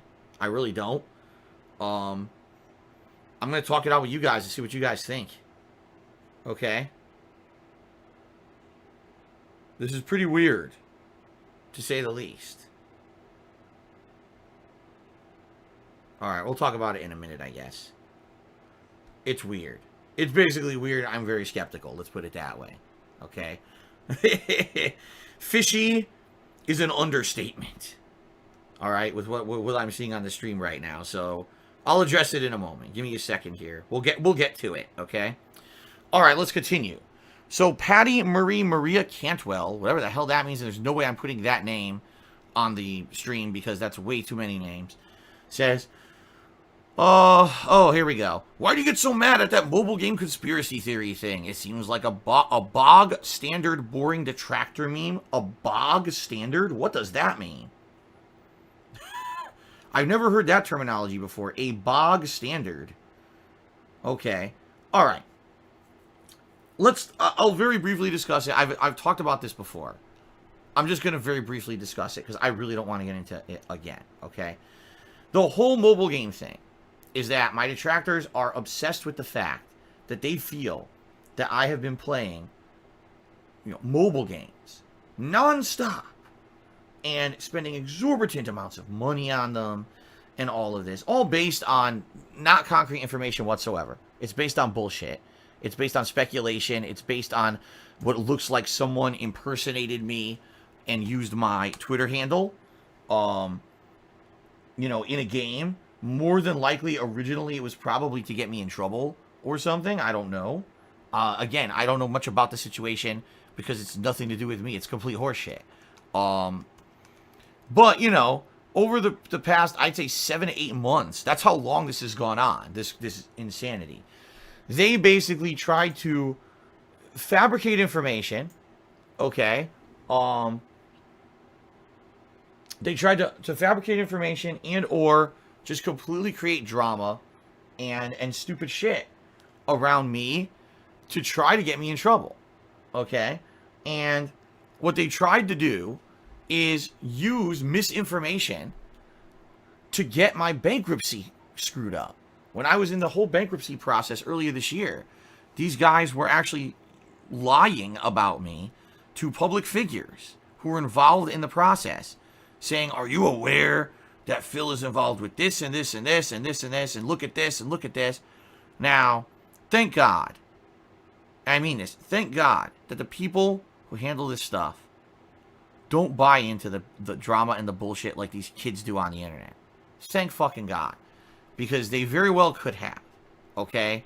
And if that were the case, alright, if that were the case, I probably wouldn't have got my bankruptcy, and a lot of things in my life would be much worse off right now. Okay? But thank God that the appropriate parties listened to reason, worked with me for months, and even though it ended up being a ridiculous amount of extra work for me to actually prove the things that I needed to prove, that I were saying was true, and that the things that all these idiots were saying about me, in particular, mobile games and shit, was false, I got my bankruptcy, and I'm on a much better path now in the future, let's put it that way. Okay? So that's great. Now, here's the thing.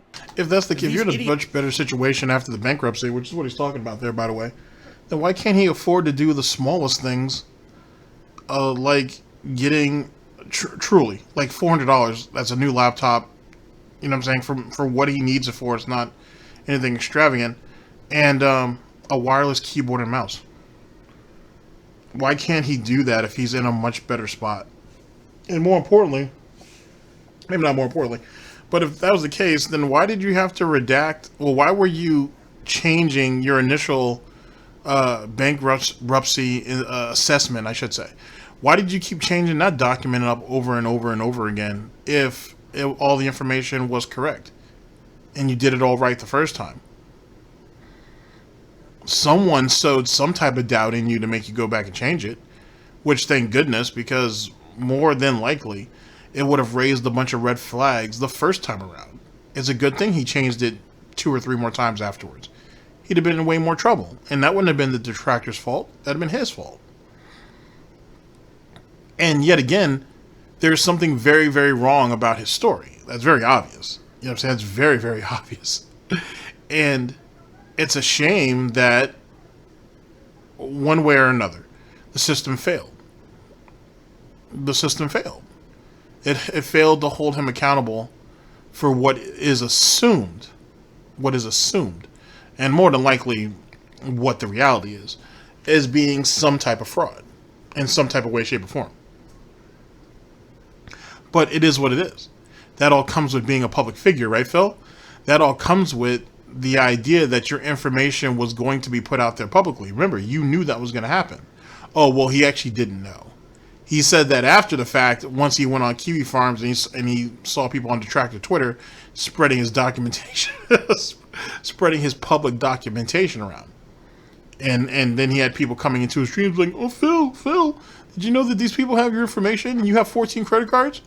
What? And then he looks and then he's like, oh, it is public. I didn't know that. There's a pre-stream, there's a pre-stream out there where he even said he didn't know that that type of documentation and or information about a situation would go public. It's out there now, so it is what it is. But he said in a pre-stream he didn't know it was going to go public. And then he started to go ahead and change the wording and be like, oh yeah, I knew it was going to happen. No big deal. You know what I'm saying? It is what it is. Yet again, why are you still bitching about that? He won the bankruptcy. Either way you look at it. Either way you cut it. He won. He was granted it, I should say. You know what I'm saying? Chapter 7. All of that shit gets, well, most of it. The majority of the dilemma that he had month after month after month, for years, by the way, was wiped clean. Why can't you just take your motherfucking victory lap and just, you know what I'm saying? And just let that part go. There's so much other shit that detractors, trolls, haters, and critics call you out on. Why the fuck do you keep dwelling on that? Let me explain. It's the only clear-cut victory he's had. Like, you know what I'm saying? Like, he wants his bankruptcy to be looked at as, oh, it's a victory over the trolls, haters, and so on and so forth. He wants that to be acknowledged as a win for him, and no one has to acknowledge it. At the end of the day, the only person that really matters to is himself, Jasper, and Catherine, theoretically. No one else needs to care, but he wants everybody to care. He wants everybody to acknowledge it. He wants everybody to look at Phil and be like, oh yeah, Victor, Phil did win this. Yep, he got that one-upsmanship on not just taking the getting rid of the financial deficit in his own life, but also, the detractors now, the detractors got spit in their own faces, if you will. and no one's gonna do that. No one's gonna be condemned to that, if you will. Like, you know what I'm saying? Like, it's more mental gymnastics that he's going over. Just let it go. Like I said, you won. Just move on. You know? It's won't let it go. You know, I thought this was a thing. And you're not really winning. Like, you're still not winning. Because you still have that WWE Championships addiction. And if you don't break that, he'll be in even deeper shit before he's even allowed to get credit back in 7 to 10 years. If he don't curb this habit, and that's the real takeaway from the whole bankruptcy itself. I'm sure you've heard this from other people, is the fact that he didn't learn anything. It just goes to show that, oh, I fucked up, but I got you idiots to give me money, and I convinced the fucking government that I'm smarter than they are. Or, well, I convinced the courts, I'm sorry. I convinced the courts to let me off the hook, and they did, and I'll be on Easy Street in 10 years. Or 7 to 10 years. So for him, he's like, oh, I didn't do anything wrong. I did everything correct. And that's the problem. The problem is that he's had financial problems that pertains to credit cards twice in his life. YouTube pulled him out the first time. The banks let him slide the second time. There will be a third time, ladies and gentlemen. Just by how he's wired, there will be a third time. And then what? He'll be, what, 50? At that point? He'll be in his late 40s, for sure. What do you think he would have learned by then? If he fucked himself over in his mid-late 20s. He fucked himself over with credit cards in his mid and late 20s, got pulled out by YouTube. Just to give you guys an idea of how old Phil was when he started YouTube. And then he's in his late 30s, getting ready to go into 40, and he finally ended up getting pulled out of that. Like, the dude don't learn. The dude does not learn. There is something about, in his head, he looks at credit cards as free money. And because he has, air quotes, a business, he can go ahead and shift the responsibility of that to the business. All of his bad habits and all of his spending and all that bullshit, to justify why he spent as much as he did. Which, in truth, that's the reason why he ran his credit cards up in the first place. He did it because he didn't want himself and Panda to lose the lifestyle they had. Was it great? Was it exciting? No. It was fucking boring as shit. But either way, he didn't want to give that up. So he ran himself into debt with 13 or 14 fucking credit cards to keep that lifestyle up, only to what? You didn't even have enough money to get married. Your parents had to pay for that marriage. You know what I'm saying? You didn't even have money for the honeymoon, theoretically. Your parents had to pay for that honeymoon, so to speak.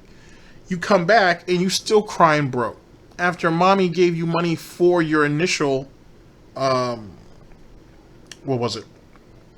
Oh, for his initial federal tax plan what was it? Payment plan. Thank you. It was that. His mother gave him the startup money so he could get on the first payment plan, and then all that ended up getting fucked over later, allegedly, because he filed for bankruptcy. His mother basically chucked out a shitload of money in 2019 for this idiot. And look at where it got her. They're all snorts in the wind. She lost more money than she should have, to be honest with you. All for what? To bring in, listen, let me not be a dick. To bring your daughter-in-law that you may never see again into the picture? To bring this woman that your son barely knows into the family, and you may never even see them again, at least according to your son. You know what I mean? Which is even more egregious because, yet again, if you go back to why they got married in the first place, Phil told us that he wasn't going out there to get married. He told us in the months leading to April of 2019 that he was not, him and Kat wouldn't be able to get married. I'm sorry. Wouldn't be able to get married because they couldn't afford it. Knowing damn well that whole trip was planned, orchestrated, and paid for by his parents so they could get married. And yet he lied to these people up till the day before he left Washington to go back to Connecticut. And then he got mad that the internet basically didn't give a shit. That other big content creators didn't congratulate him, but it was like, what? Either the week before PewDiePie got married or a week or two later and whatnot. Everybody was congratulating Felix and his lovely wife on getting married, and no one said shit about Phil. And Phil was resentful about that too. Imagine that. You just got married, right, to this allegedly beautiful woman, right? Your soulmate. Old habits die hard. Your supposed soulmate, and yet you're upset because you didn't get the fanfare and or acknowledgement that another man got. When half of the people who congratulated, not even half, a quarter of the people who congratulated him on his marriage actually went to his wedding. You know what I'm saying? And their friends who couldn't go were sending congratulations and giving all of their best wishes and this, that, and the third. But Felix, for better or worse, or PewDiePie, he has had an impact on the community that has benefited in some way, shape, or form. What the fuck has Darkside Phil done for gaming? What the fuck has Darkside Phil done for the gaming community? What the fuck has Darkside Phil done for YouTube? What the fuck has Darkside Phil done for anybody in his life that isn't named Darkside Phil? DSP Phil Burnell. That's the difference. That's the difference. Phil has never done shit for anybody but himself. You know what I mean? Whereas Felix has actually had influence that can be measured. He's had an impact on people that can be measured. And you have hundreds, if not, well, you got thousands, tens of thousands in reality, but whatever. You got tens of thousands of people who can come out and contest to that. Phil don't have that. He'll never have that. And yet again, it's another slight. But remember, the marriage was a lie in the first place because he wasn't supposed to be able to do that. So what the hell happens, ladies and gentlemen, when you build a house on sand? Eventually that bitch is going to sink. This is no different. So why the fuck would you want anybody... Why the fuck do you think anybody else, that other big content creators and so on and so forth, people who just know of him because of happenstance, if you will, why the fuck do you think they're going to come out their face and say, oh, congratulations? Why would you even think they'd care? Most of them were just like, oh, wow, Darkside Phil got married? That was most of the responses. That's not necessarily negative. One could take it as a slight if they want to. But, I mean, what more do you want? Like, no one, yet again, this is him believing that he's owed something because of the time that he's put in doing this garbage. And no one owes you anything at all. You know what I'm saying? If people hated him as much as he tries to make it out, then Jesus Christ, you should be grateful that you're even able to draw breath every day. If that's really the case. If the barbarians are truly at the gate, if Tevin truly is the scourge of God, right? You know what I'm saying? And Almighty Egg Gang and Frog Gang and all of them have united to take down, you know what I'm saying, the Snort Fort. You should be glad that you draw breath every day then, right? Under reasonable circumstances. I mean, if you're going to say that another man should go to jail or prison, you would assume that that person must be dangerous and he must be a threat to you. No, not your bullshit business or whatever. I mean, he must be a physical threat to you. You would think that, right? Does anybody kind of see where I'm going with this? You would think that's a thing. So wouldn't you just be grateful that, wouldn't you be just grateful that you can draw breath every day and that you know that you're safe and secure? I'm just asking. I'm just asking. Fabricated in order to try to get my bankruptcy screwed up. And it seemed like that for months. Like this, maybe you think, look at the timing. Isn't it funny, right? That I filed for bankruptcy, the documents go public. Okay, all of a sudden now they make up a new conspiracy theory about me and mobile games and all this stupid shit. You know, they're constantly making up conspiracy theories. So this is just another one for me, but this one almost screwed my life up. All right. So, that being said, I thought it was over when the bankruptcy was granted a couple months ago. I thought, this is all over with now. Thank God. I could stop hearing about this fucking stupidity and nonsense on my streams. We can just focus on the games again. I'm sure they'll come up with a new conspiracy theory soon enough. They always do. So I was used to it. You know, I played this ball game before, but I was like, whatever the next thing will be, right? But apparently not. Apparently they really like this one, all right? And every But why would you expect it to be over? That's like the same thing with the escort saga. Like, was Kimberly the European escort that he had paid, you know, hundreds of thousands of dollars to have the girlfriend experience? No. Was it part of but was that whole situation part of this catfishing empire that existed for a decade that targets idiots like Darkside Phil to exploit them with pictures of fairly attractive women online in various places and end up honey dicking them into situations for cash? Holy shit, that blows the fucking escort saga completely out the goddamn water. Just with that, the catfishing saga, and then, I'm not done yet.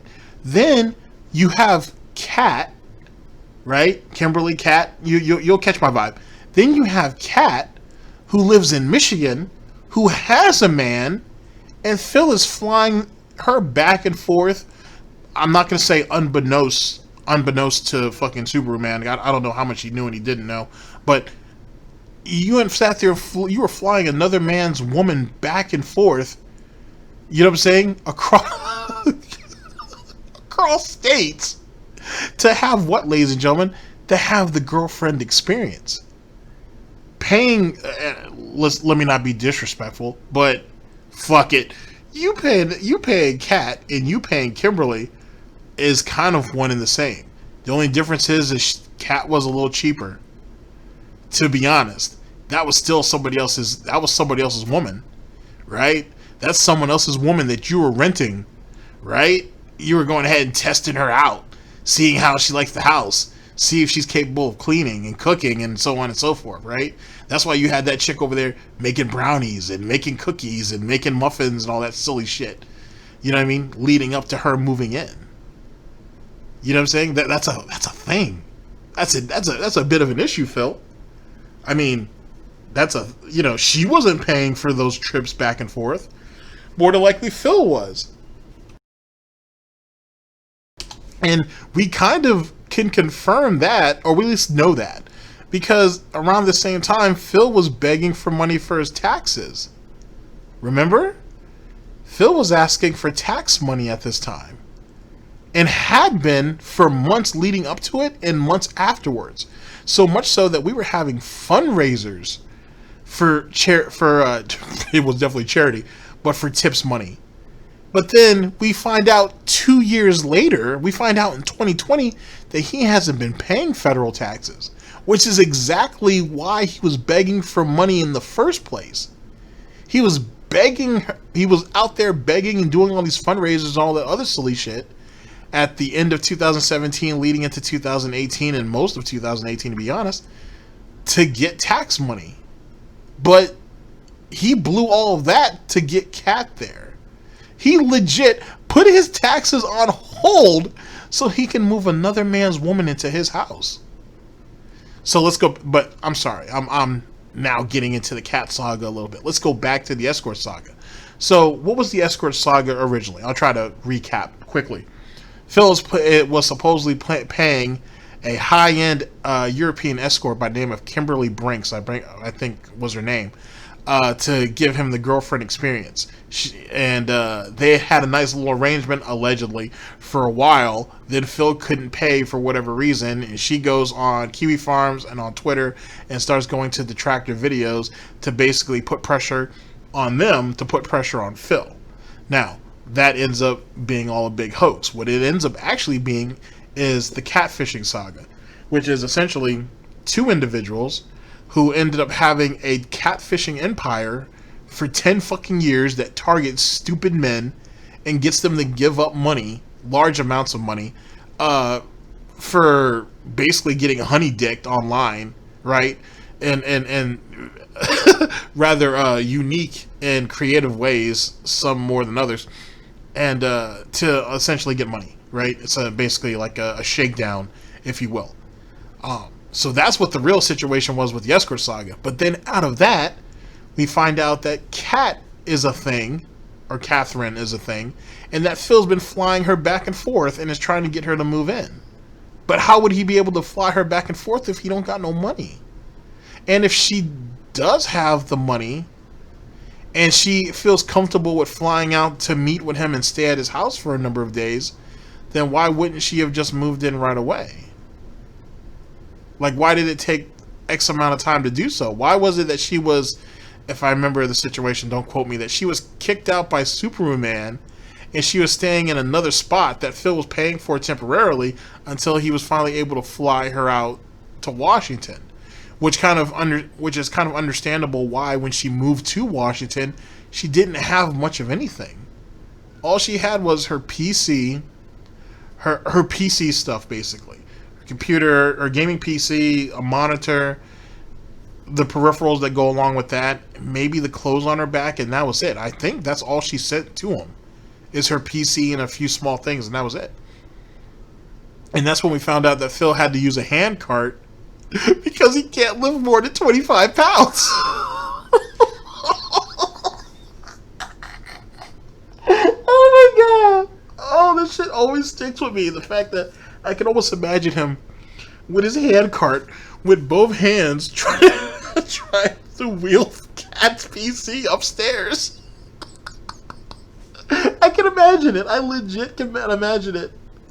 Oh my god. And him the whole time angry snorting and saying, this bitch better be able to cook me up, better be cooking me din din, and it better be on the table by 7 from now on. Snort, this is bullshit. Snort, I should have just left it at the door until she got here. I can imagine all of that. But I do have a rather vivid imagination, to say the least.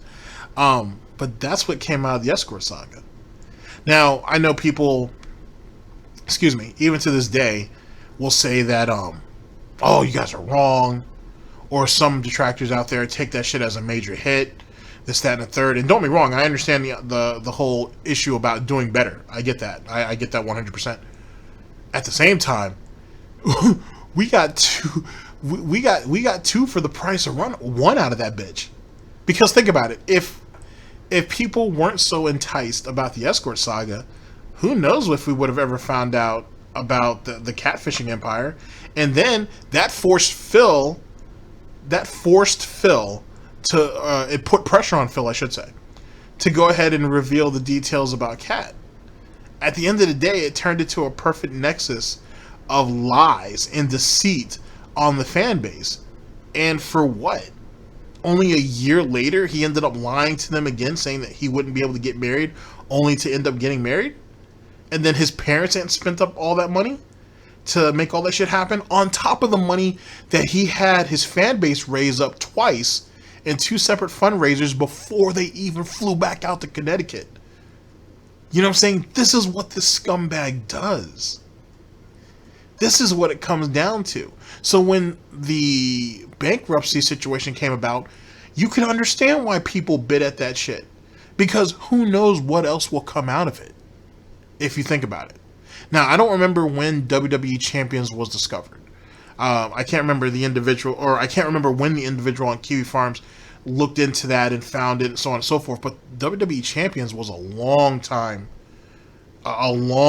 situation, right? That's big time piggy gay ops on Phil's part. He's been playing the game for years. To flush $50,000+ allegedly into it, you know you must have been at that shit for a very long period of time. So it wasn't like that wasn't public information. That was what that individual on Kiwi Farms found, was him actively doing it. But there was already a track record of Phil doing that shit beforehand. But then again, what that individual discovered, big ups to that person, by the way. I'm sorry I don't have your name in front of me. But big ups to that person. What that ended up doing is leading us to the Discord server. The Discord server ends up leading to the Discord account, I should say, which ends up getting matched up to Phil's Discord with his mods, because it was before that Twitch removed the feature of having a mod only chat or whatever, so they all had to go to Discord. And then you had, who was that? Who was the motherfucking cuck who confirmed that shit? I think that was Straight Cash Homie.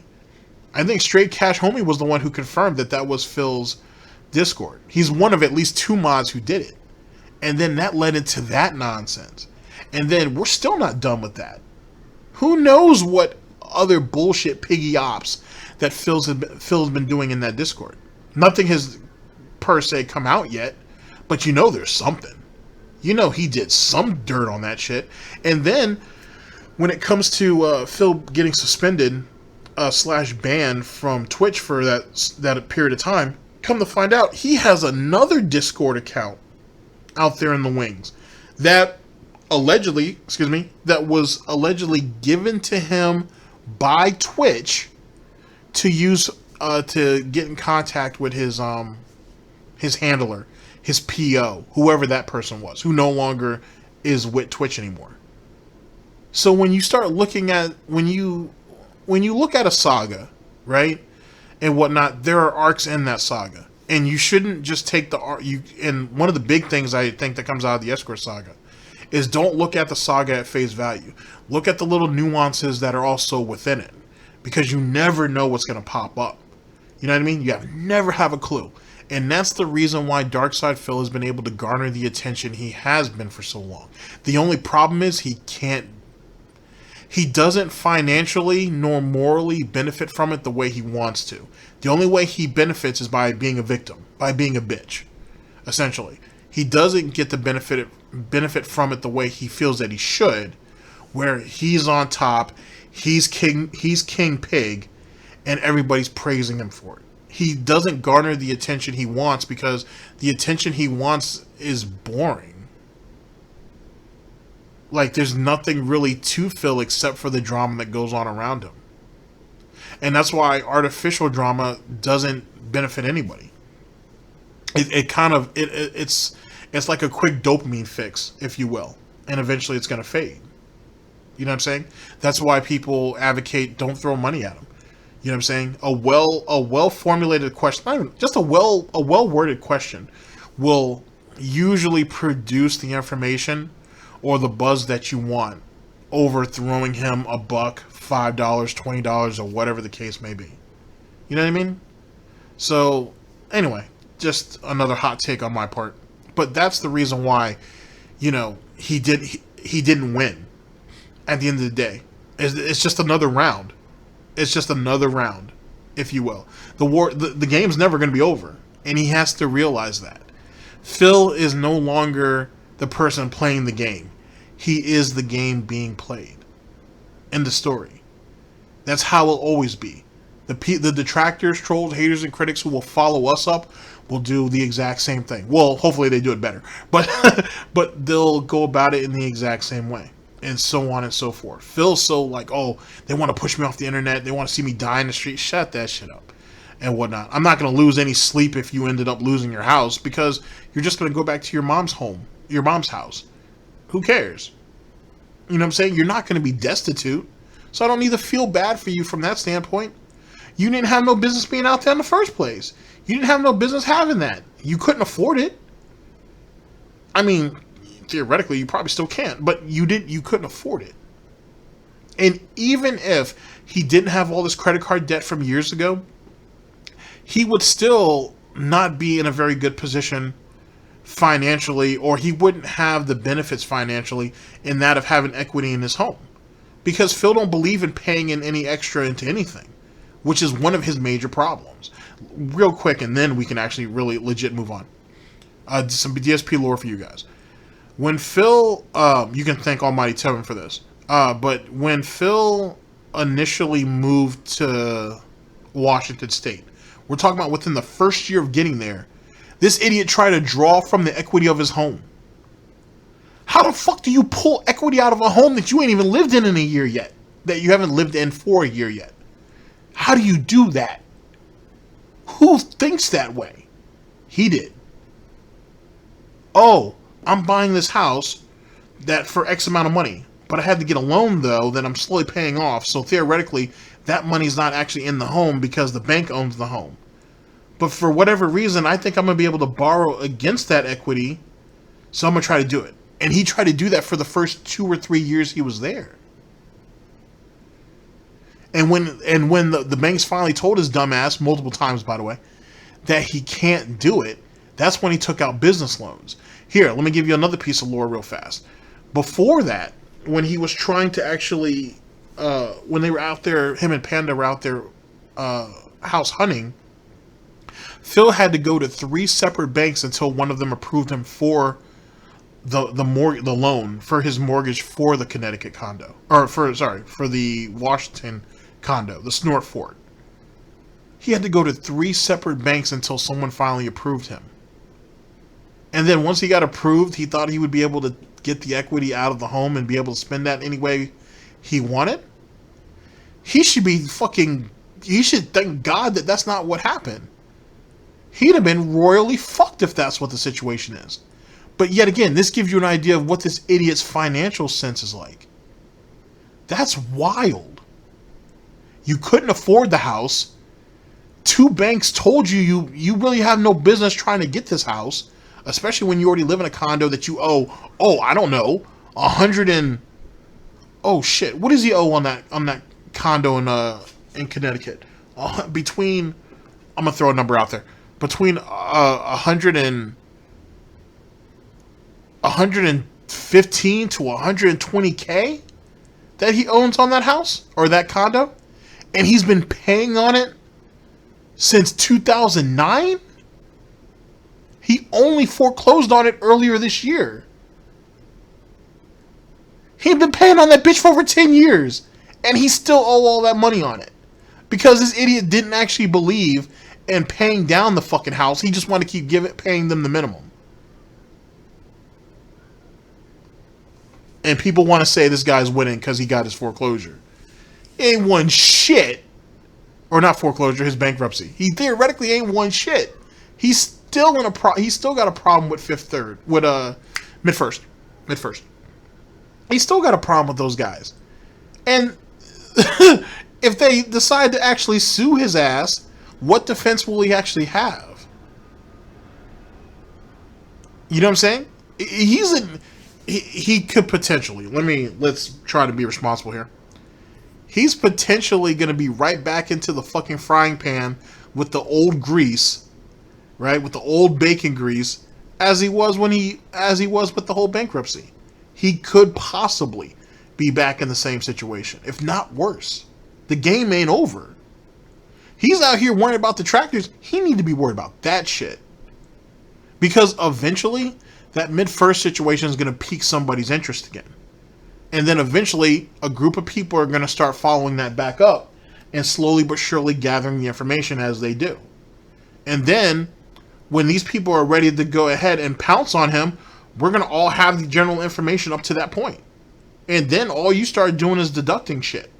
And that vest streak is going to be a problem. Because he's not going to be able to run around and say, I don't have the money to pay you guys back, when you ain't sat there and collected 20,000 plus. How did you not have the money to pay us back? Unless Phil is using the vest streak money to pay mid-first. Just throwing it out there. Not exactly a Theo theory. All that money's going somewhere. It's either going to WWE champions, or it's going to mid-first. Or mid-third. Whatever, you know what I mean. Mid-first, I believe. Or it's going to mid-first. It's going to one of those two. Anyway. And back in reality, recently it hasn't been at all. Like, I've barely heard anything about it recently on the streams. I think every once in a while you get someone who comes in with a name that was supposedly one of the names of a group that the person who I'm supposed to be joined in the game or something. I don't know, because I'm not involved in it. I only know because you guys tell me. It's funny because after the fact of someone like talking to me for like a half an hour, someone will say, oh, you realize that's a troll name, right? I'm like, no, I don't even know what you're talking about, you know? I don't get it because I'm not involved in any of this crap. So anyway, it's not that it gets me or it's bothering me. It's that it continues, even though I don't play the game. Like I don't play the mobile game they say that I'm playing, and I also am not involved with the whole drama of the stuff that they accuse me of. I don't know anything about it, and they just keep bringing it up like they will not let it go. they're just incessant. They're like hounds, right? They hunt it down. They won't let it go. Like, guys, do you not understand that I don't care about this stupid shit? Like, I don't know what If you don't care, then why don't you let it go? Think about that for a minute. They've lost. It doesn't exist. I don't do these things. I don't play this dirty little game or whatever. Let it go. Well, it seems to bother you more than it bothers them. So why don't you let it go? You see how that is? You see how he's only going to find comfort if the opposition, if the ops let it go. But why don't he let it go? It's not true. That's what he's saying, right? You know what I'm saying? Ralph retort voice. It's not true. It's not true, right? So then you let it go. How are you going to let a lie hurt you? If you want to go by logic. How are you going to let a lie hurt you? Just saying, right? Just like supposedly with that bankruptcy. If it was all lies, then what were you nervous about?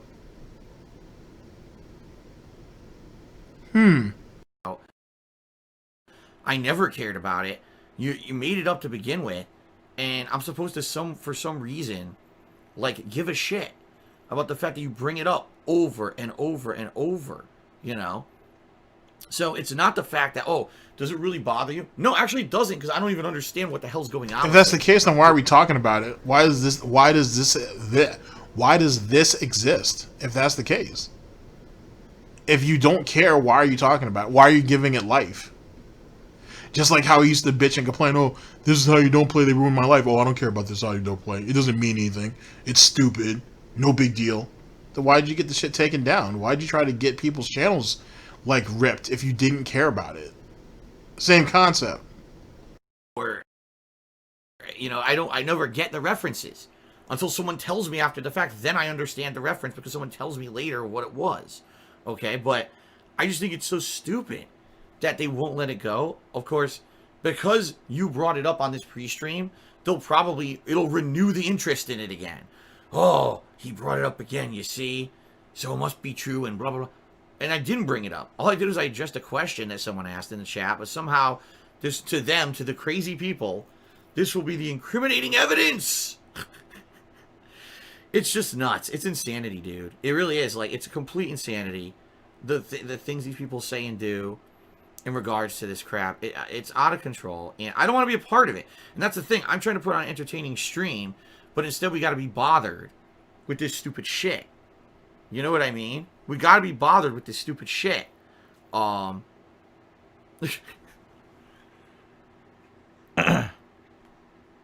just don't know anymore. You know, again, I try not to bother with it. I try not to let it bog me down, and I only bring it up now. I told you guys, what was it, about a month ago? On a stream, people were like, Phil has a big breakdown. No, it wasn't a breakdown. I'm just tired of it. So I said, I'm not going to talk about it. If someone specifically asks me about it, all right, and is genuinely interested in what the hell is it, then I guess I'll bring it up and we'll talk about it a little bit. But I'm not even going to bother wasting my time addressing it anymore, because I've addressed it a million times, and every time I do, it doesn't seem to help anything. The conspiracy nuts still believe what they want to believe, you know, and it seems like they will no matter what anyway. So what's the point? You know, there's really no point to fucking bothering talking about it anymore. That's kind of my attitude at this point. I'm so turned off to even discussing the subject, because he's like, what the fuck's the point of anything? No matter what I say, okay, no matter what I say and do, the goalpost gets moved. So it doesn't matter what happens and what I say on my streams to these people who are constantly attacking me and saying dumb shit. To them, it's never enough anyway. So there's no point in me even wasting my time anymore. That's my attitude. Like, I don't care. Say what you want to say. Make up the shit you want to make up. I can't stop you. You know, I'm not going to follow every word that's said. Every stupid fucking thing that's said is so dumb anyway. So, more power to you, I guess. I don't give a fuck. Okay? I just don't give a fuck. Alright. Anyway, I screwed that up because that was $1.01 tip. Not a dollar tip. Excuse me. DTF Steak Fries. Subscribe to the channel for 3 months. Thank you, DTF Steak Fries, for a 3-month subscription. I appreciate that very much. Okay, Tom Willis Show is actually the first cheerer of the day here. And let's see here.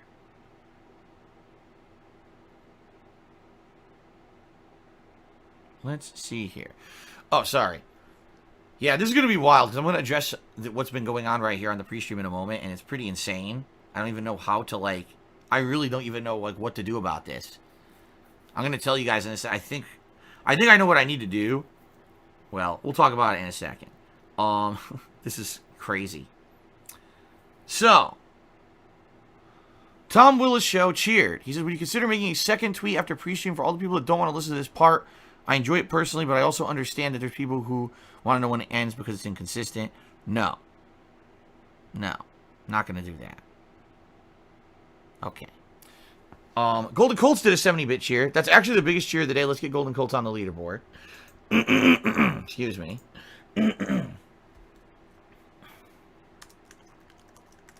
Golden Colts, 70 bits. He says, I looked at the Deadly Premonition 2 patch. Sadly, it looks like the frame rate was only improved 1 to 4 frames on average. It doesn't really fix the game's performance. The main quality of life upgrade is lowering the noise of the skateboard so you can hear the talking on the road. You know what's funny about that? I can hear the talking on the road, but I'm using headphones, so it's very, very possible that maybe the audio level in the headphones just sounds better than the audio that you guys are hearing through the speakers, because it's very true that during the playthrough, you guys have told me you can't really hear what's going on. And I'm like, well, I'm sorry that the skateboard's so loud for you guys. Like, I don't have that problem. I can actually hear what the conversations are saying on the road about Hungan and bridges. By the way, you haven't missed much, because the conversations on the road are about Hungan and suspension bridges. So you're not really missing out much, okay? But yeah, I mean, that's obviously, if that's a positive for my viewing audience, I'm happy for it, since that has been a common thing that people have complained about, saying that it's way too effing loud when you're on the skateboard, and it drives you nuts, right? So, okay, fair enough, I guess. That's good. We'll see tonight, because again, yeah, I'm going to play it tonight, and we'll see what happens. Okay. Now here we go. We've got to address this, guys. Okay? Someone just came on the stream under the name of the Superhound. They just tipped me $100, then $100, then $100, then $50, then $100, then $100, then $100, then $100, then $100, then $100. That's $1, 2, 3, 4, 5, 6, 7, 8, 9, $950. Okay? That it looks like they've tipped me. I say it looks like. All right? I am incredibly skeptical that someone would come out of... First of all, I'm incredibly skeptical just to begin with that someone would come on the stream and tip me that much money out of nowhere. You know, it's not someone who I recognize. It's unsolicited. You see what I'm saying? It would be one thing if... Wait, it's unsolicited, which means that you beg then, right? It means that when big tips and or donations are coming in, you expect them to come in because you've been soliciting them, right? You were begging for them, right? It wasn't people that were coming in and thought you did a good job and decided to tip you. They had to be wink, wink, nudge, nudge, oink, oink into it, right? Hint, hint, if you will. Event or... And then he's still not... This is how fucking greedy this idiot is. He's still not going to say, oh, they're not real. Or no, they're not legitimate. I'm just skeptical. I'm highly skeptical that these might be real. So, in his piggy hearts of hearts, in the snort of snorts, if you will, he wants them to be real. Knowing damn well that the name that's associated with it ain't made your life hell up to that point for like the past X amount of weeks, or whatever the case may be. You know what I mean? Even then, he would still be willing to take money to be compensated in some way, shape, or form. That's how greedy and stupid Phil Burnell is. And that's the reason why he got DDoSed. That's exactly why he got DDoSed. He probably thought that the letter that Superhound sent to him was probably going to be one of those typical apology letters that Phil, you know, spends his time jerking off to, right? and with a link to some contact that could probably make all this go away, and then bloop, you got DDoS. Congratulations, you got your information flushed. Good shit, Phil. What a fucking idiot. Oh, I don't understand why people can't be nice to me. Why can't you be nice to people? Oh, people act like assholes, so I treat them like assholes. All right, then you answered your own question. You answered your exact same question. You live by the snorts, you die by the snorts. If there was something going on, and someone's like, "Oh, it's celebration," congratulations. It's not that at all. So I really don't know why this person has decided to do this crazy tipping out of nowhere like this. Also, it's kind of weird that it came in separate tips like this. It came in... Also, now he got me thinking. Now that he has me thinking, that means when Planet Jeff came through for the Jasper unveiling, that had to be planned. That had to be planned now. Because think about what he just said. This person came through and just donated all this money unsolicited. I didn't ask for this money. He just came out and did it. Well, didn't Planet Jeff do the exact same thing toward the end, or right after Jasper was unveiled? He came through with $1,000 and you were like, "Oh, Planet Jeff's here with $1,000." Reaches for his phone. Make sure it's real, despite the fact that Planet Jeff has donated to him numerous times. And then, oh, we're up to $2,100, guys, for the unveiling of Jasper Kitty. So it's almost starting to, I mean, it might be just me, and that could be a reach, but now that really cements it for me. I mean, I already figured it before, but that cements it now that shit with him and Planet Jeff was definitely solicited. Now, I want you to take that, and let's move on to the next part. This isn't exactly my theory. This is something that's been floating around for a while. But now, you take the Planet Jeff situation with Jasper, and now you take the situation going on with this vest streak, and these last-minute donations coming through. It seems like the same type of cabal, if you will, of people doing the exact same shit. Doing all this late night, this late night when we're down to crunch time type tipping. Because here's the problem. Well, here's the issue. Here's the situation. He's essentially trying to milk the pay pigs for as much money as he can during the, let's use the evening stream because it's the easiest one and it's also the most suspicious. It's egregious the way he gets away with this shit. And in the chill streams, he'll milk them for the first hour and 20 minutes. Hey guys, the vest goal's on the line. I need you guys to donate.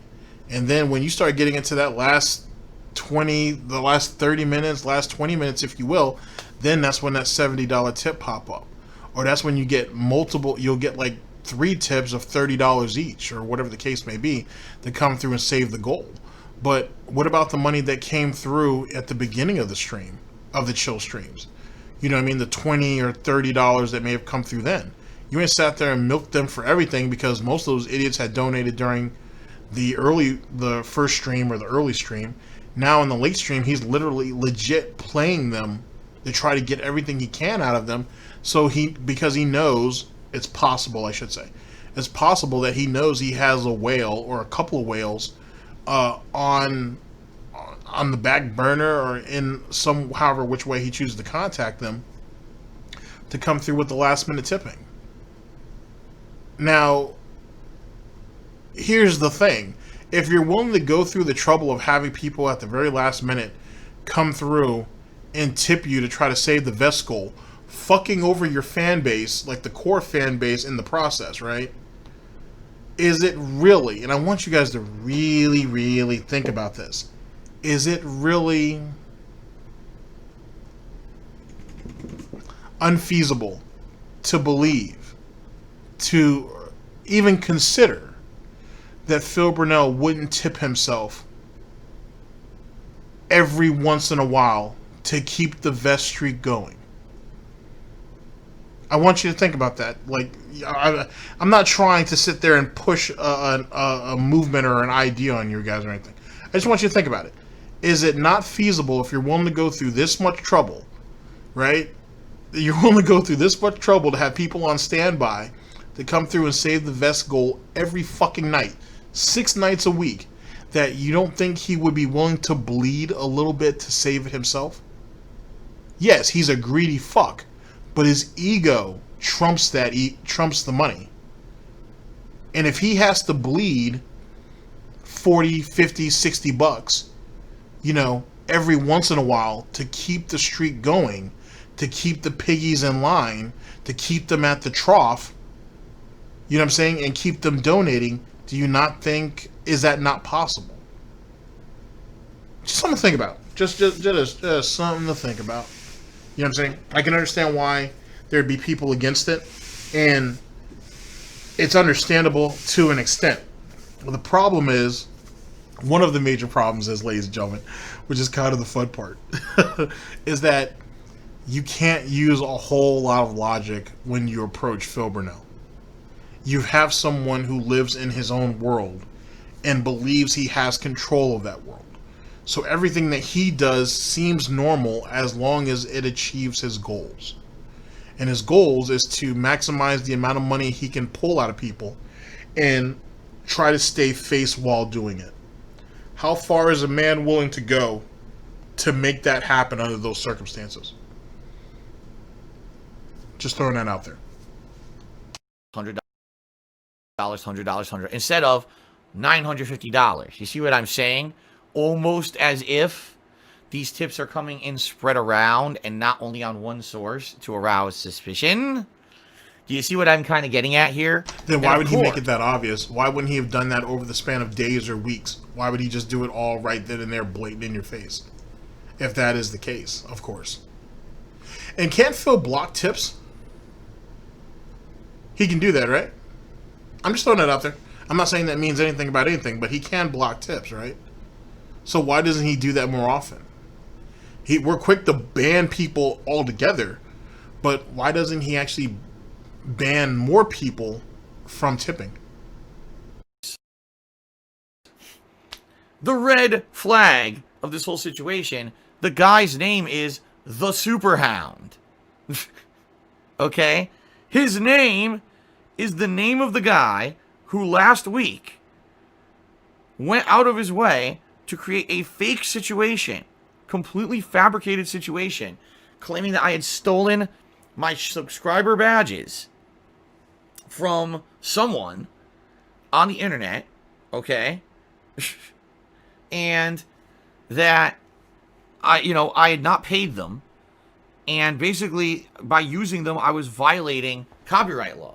So they filed 2 fake DMCA claims against me here on Twitch. They completely made a fake blog page stating that it was made in 2015, which was bullshit, right?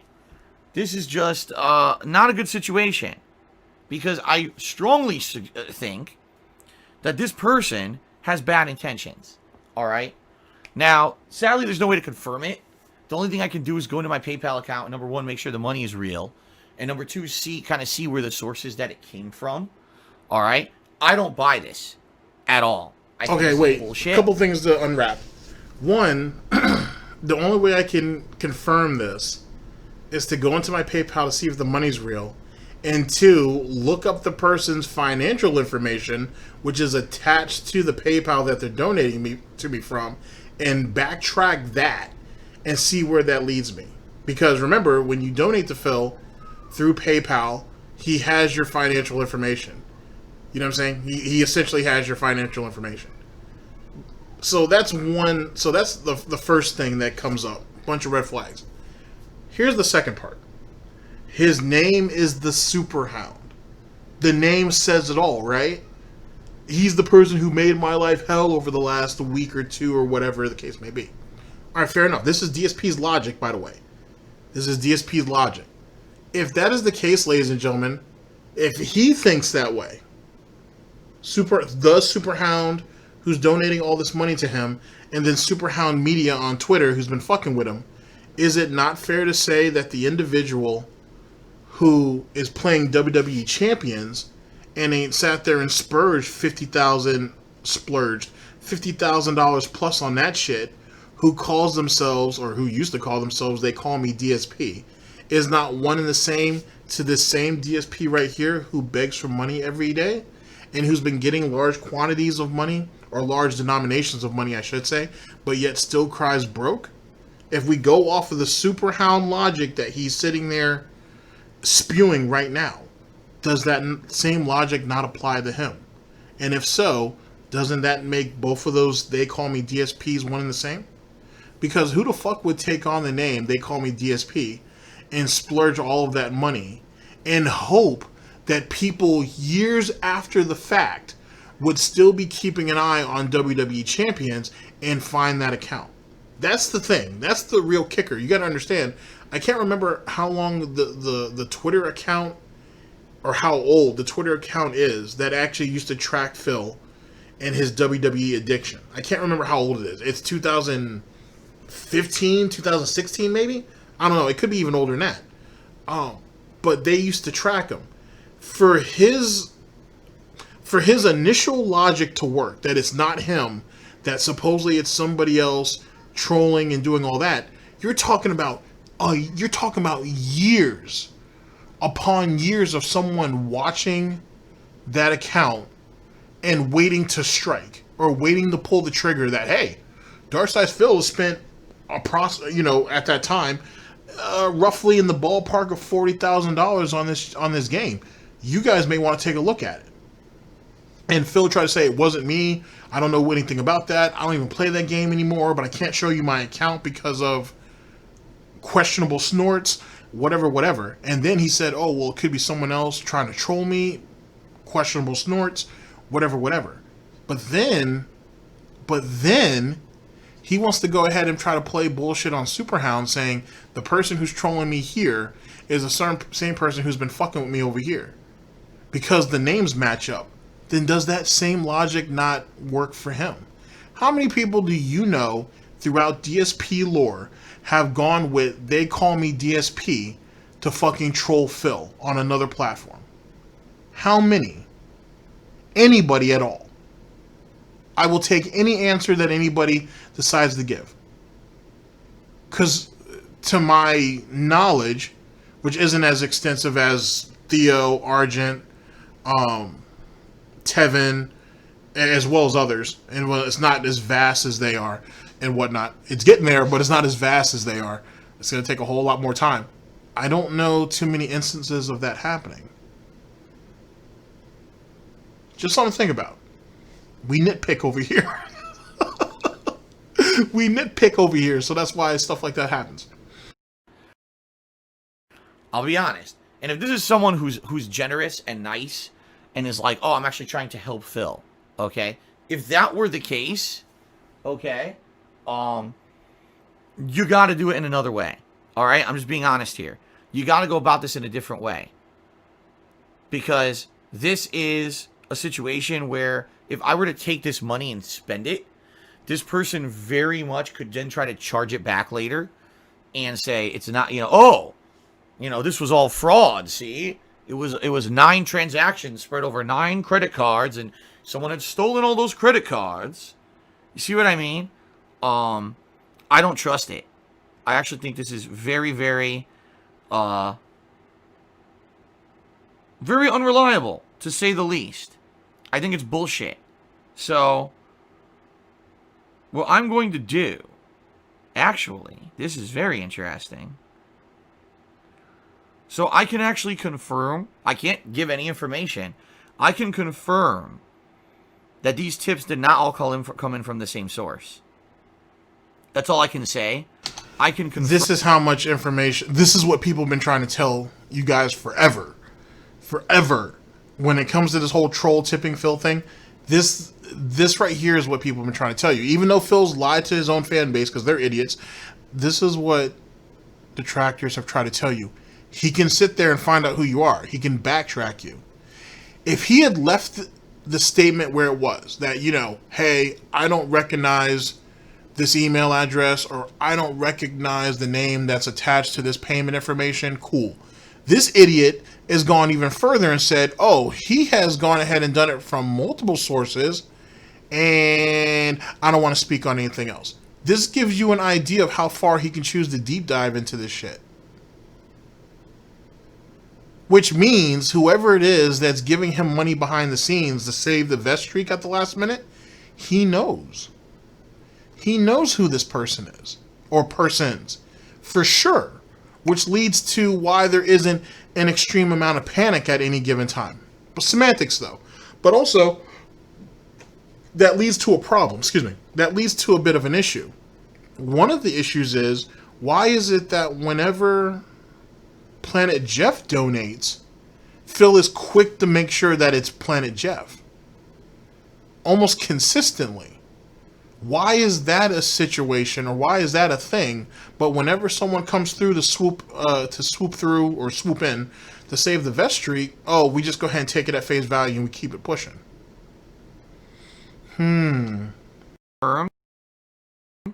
These tips are not all from the exact same payment source. In fact, it's various different payment sources, okay? But they all say the Superhound.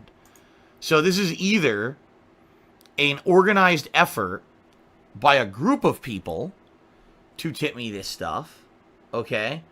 Or, very likely, it's one person sending a bunch of payments via different payment methods to then later on claim that it's fraud, okay? So here's what I'm going to do.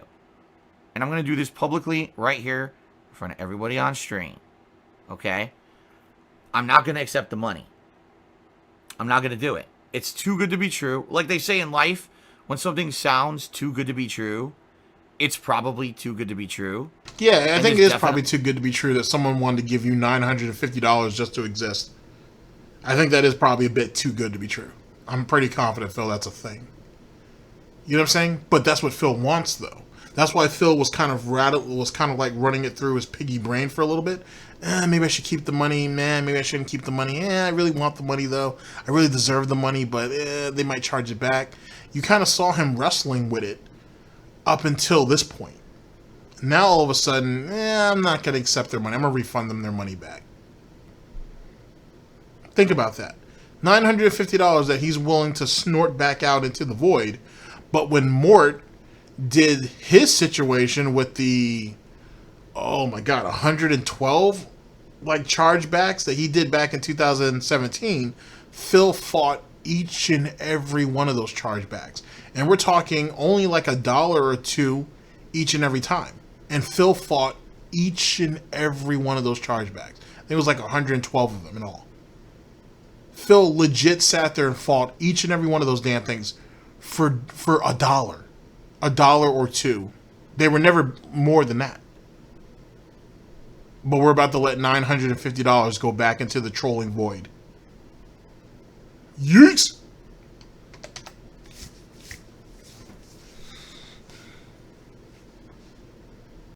At least sounds too good to be true to me. So I'm not going to accept it. I'm going to refund it all. And I can't stop this person from sending me more funds. Actually, maybe I can. Actually, maybe I can. Hold on a second here.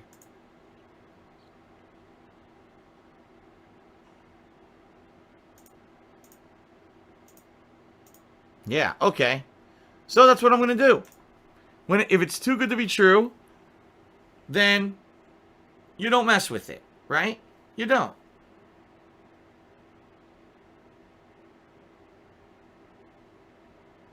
Let's see here.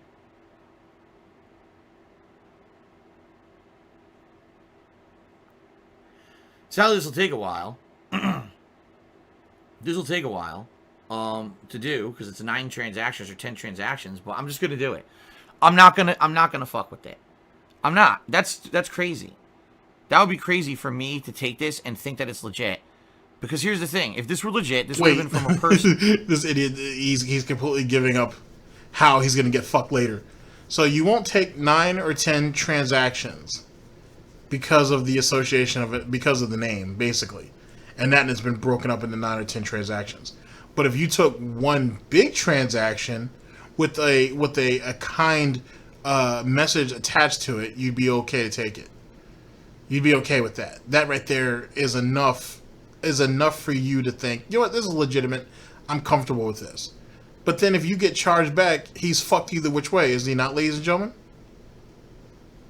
So this idiot right here is already propagating the situation, the formula, if you will, on how he's going to screw himself later on down the line. As long as you meet these certain criterias, Phil's going to accept the money, and he's going to go ahead and snort it away the first chance he get. Not literally, meaning that you know, that white china or any of that shit.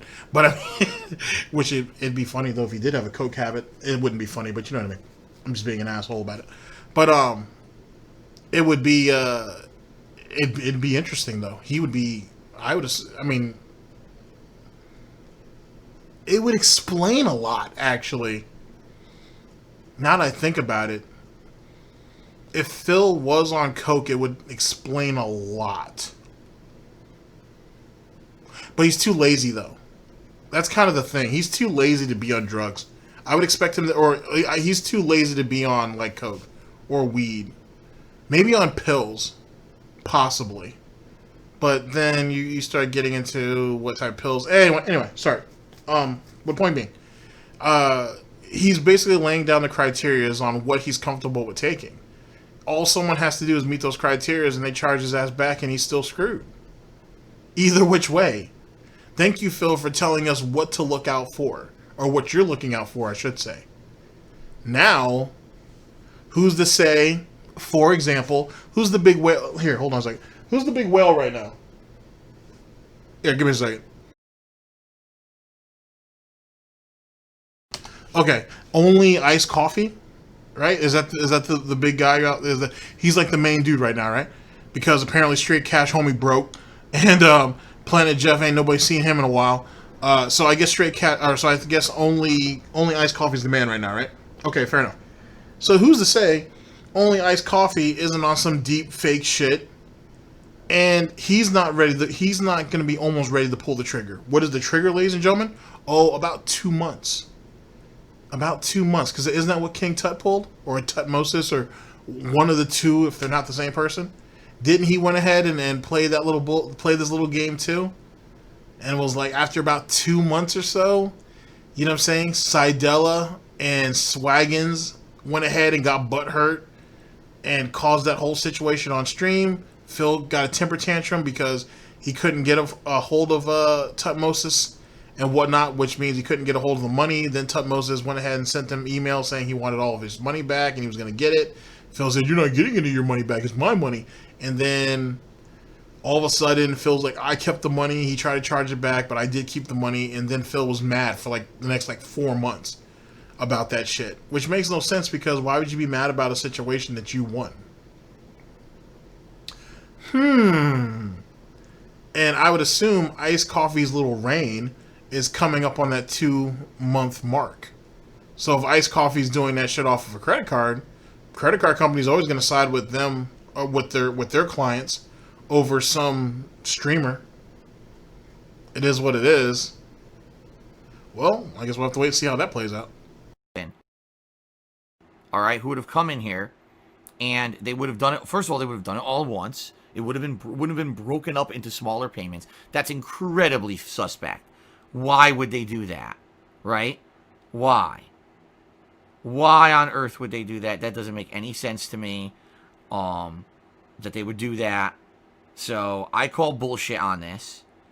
And I'm going to refund it all. The other thing is, alright, I will say this. Okay? I will say this. If it is legit, if this is someone who's legit, and you're actually, like, trying to be nice to me, you went about it completely the wrong way. You did it in a way that's incredibly suspect, and you used the name of a guy who literally just tried to hurt me. And I don't know if that's supposed to be funny. Didn't you accept money from sorry, let's reword that. Didn't you accept money from someone who tipped under Almighty Tevin? He did that, didn't he? And he wants Almighty Tevin in jail, in prison, and kicked off the internet altogether. But he didn't have a problem with accepting that money. But you have a problem accepting Superhound's money, allegedly. Now and then Phil's still holding out that this could be legit. Oh well, if you are doing this from a good place, if you are an honest individual and you're just trying to kind of troll or mess with me, you've gone about it the wrong way.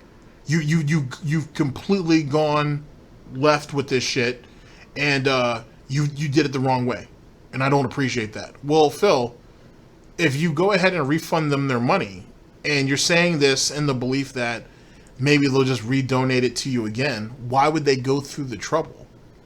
Who turns down $950 and then is like, oh, well, I'm sorry, Phil, and then tries to redonate you that same $950? Who's going to do that? Is there a piggy out there that would be dumb enough to do that? That might be good. All right, it's just not. And I'm not going to mess with that. I'm not. This is a business I operate. This is my livelihood, and I'm not going to put that at risk because someone decides to send me about $1,000 with the name of a known sociopath. All right, to think it's fun. It's not. So I'm refunding it all. Now, Alice Telemon says, "Oh, you don't know, just keep it." No, dude, listen. Alice, you're not aware of how PayPal works, and that's okay. PayPal allows Before he tells us how PayPal works, this is the same guy. I want you to keep this in mind. This is the same guy who told us for years PayPal always sides with him. No one has ever beaten him. No troll has ever gotten over him. PayPal understands and knows his situation, and they always side with him no matter what. That has always been his narrative. Always. And that was always bullshit up until I started to really start paying attention to what was going on in Wings' community. And how Wings, in one of his rare instances of telling the truth, was like, yeah, it's troll tips. It is what it is. They're going to refund that back. I don't even sweat it. I just let it slide. He's like, I've tried to fight them before. It almost never works. They already have the system figured out. I'm not going to lose no sleep over it. Same thing. When Wings, and then I can't remember, I haven't found the video yet. I don't know if it's a lean video or if it's a Wingtings video. I don't know who it was who did it because I can't find it. But Wings actually spent, it must have been at least a good 15 minutes actually going through how troll tips work and how PayPal processes it, and then the backdraft, if you will, or the fallout that ends up affecting him, and why he keeps a certain amount of money in there at any given time to make sure he don't get fucked over. Like, Wings has laid all of that out before. All of it. And I remember watching it and thinking, oh shit, I'm going to have to come back to this because this is going to be important. And then I just couldn't remember where I got it from. I'm very upset. Very disappointing. A very disappointing moment in DSP News for sure. But Wings has already laid all that out. Wings has laid all of that out. So there's no way in hell, right? In hell, that Phil would be able to beat the system in a way that Wings, not trying to beat the system, just trying to work within it, would automatically lose at. It just doesn't make any sense. Nobody wins every chargeback that they get. Will you win some of them? Possibly, but nobody wins them all. And Phil built his mythos on the fact that I win each and every one of them. And over the years, he's backtracked even more and more and more because he can't keep the lie up anymore. Because the more he says, I can win them, or I do win them, and you can't do anything to stop it, the more people wanted to test it. And that's why King Tut worked out the way it did. Because Tut knew that he could win.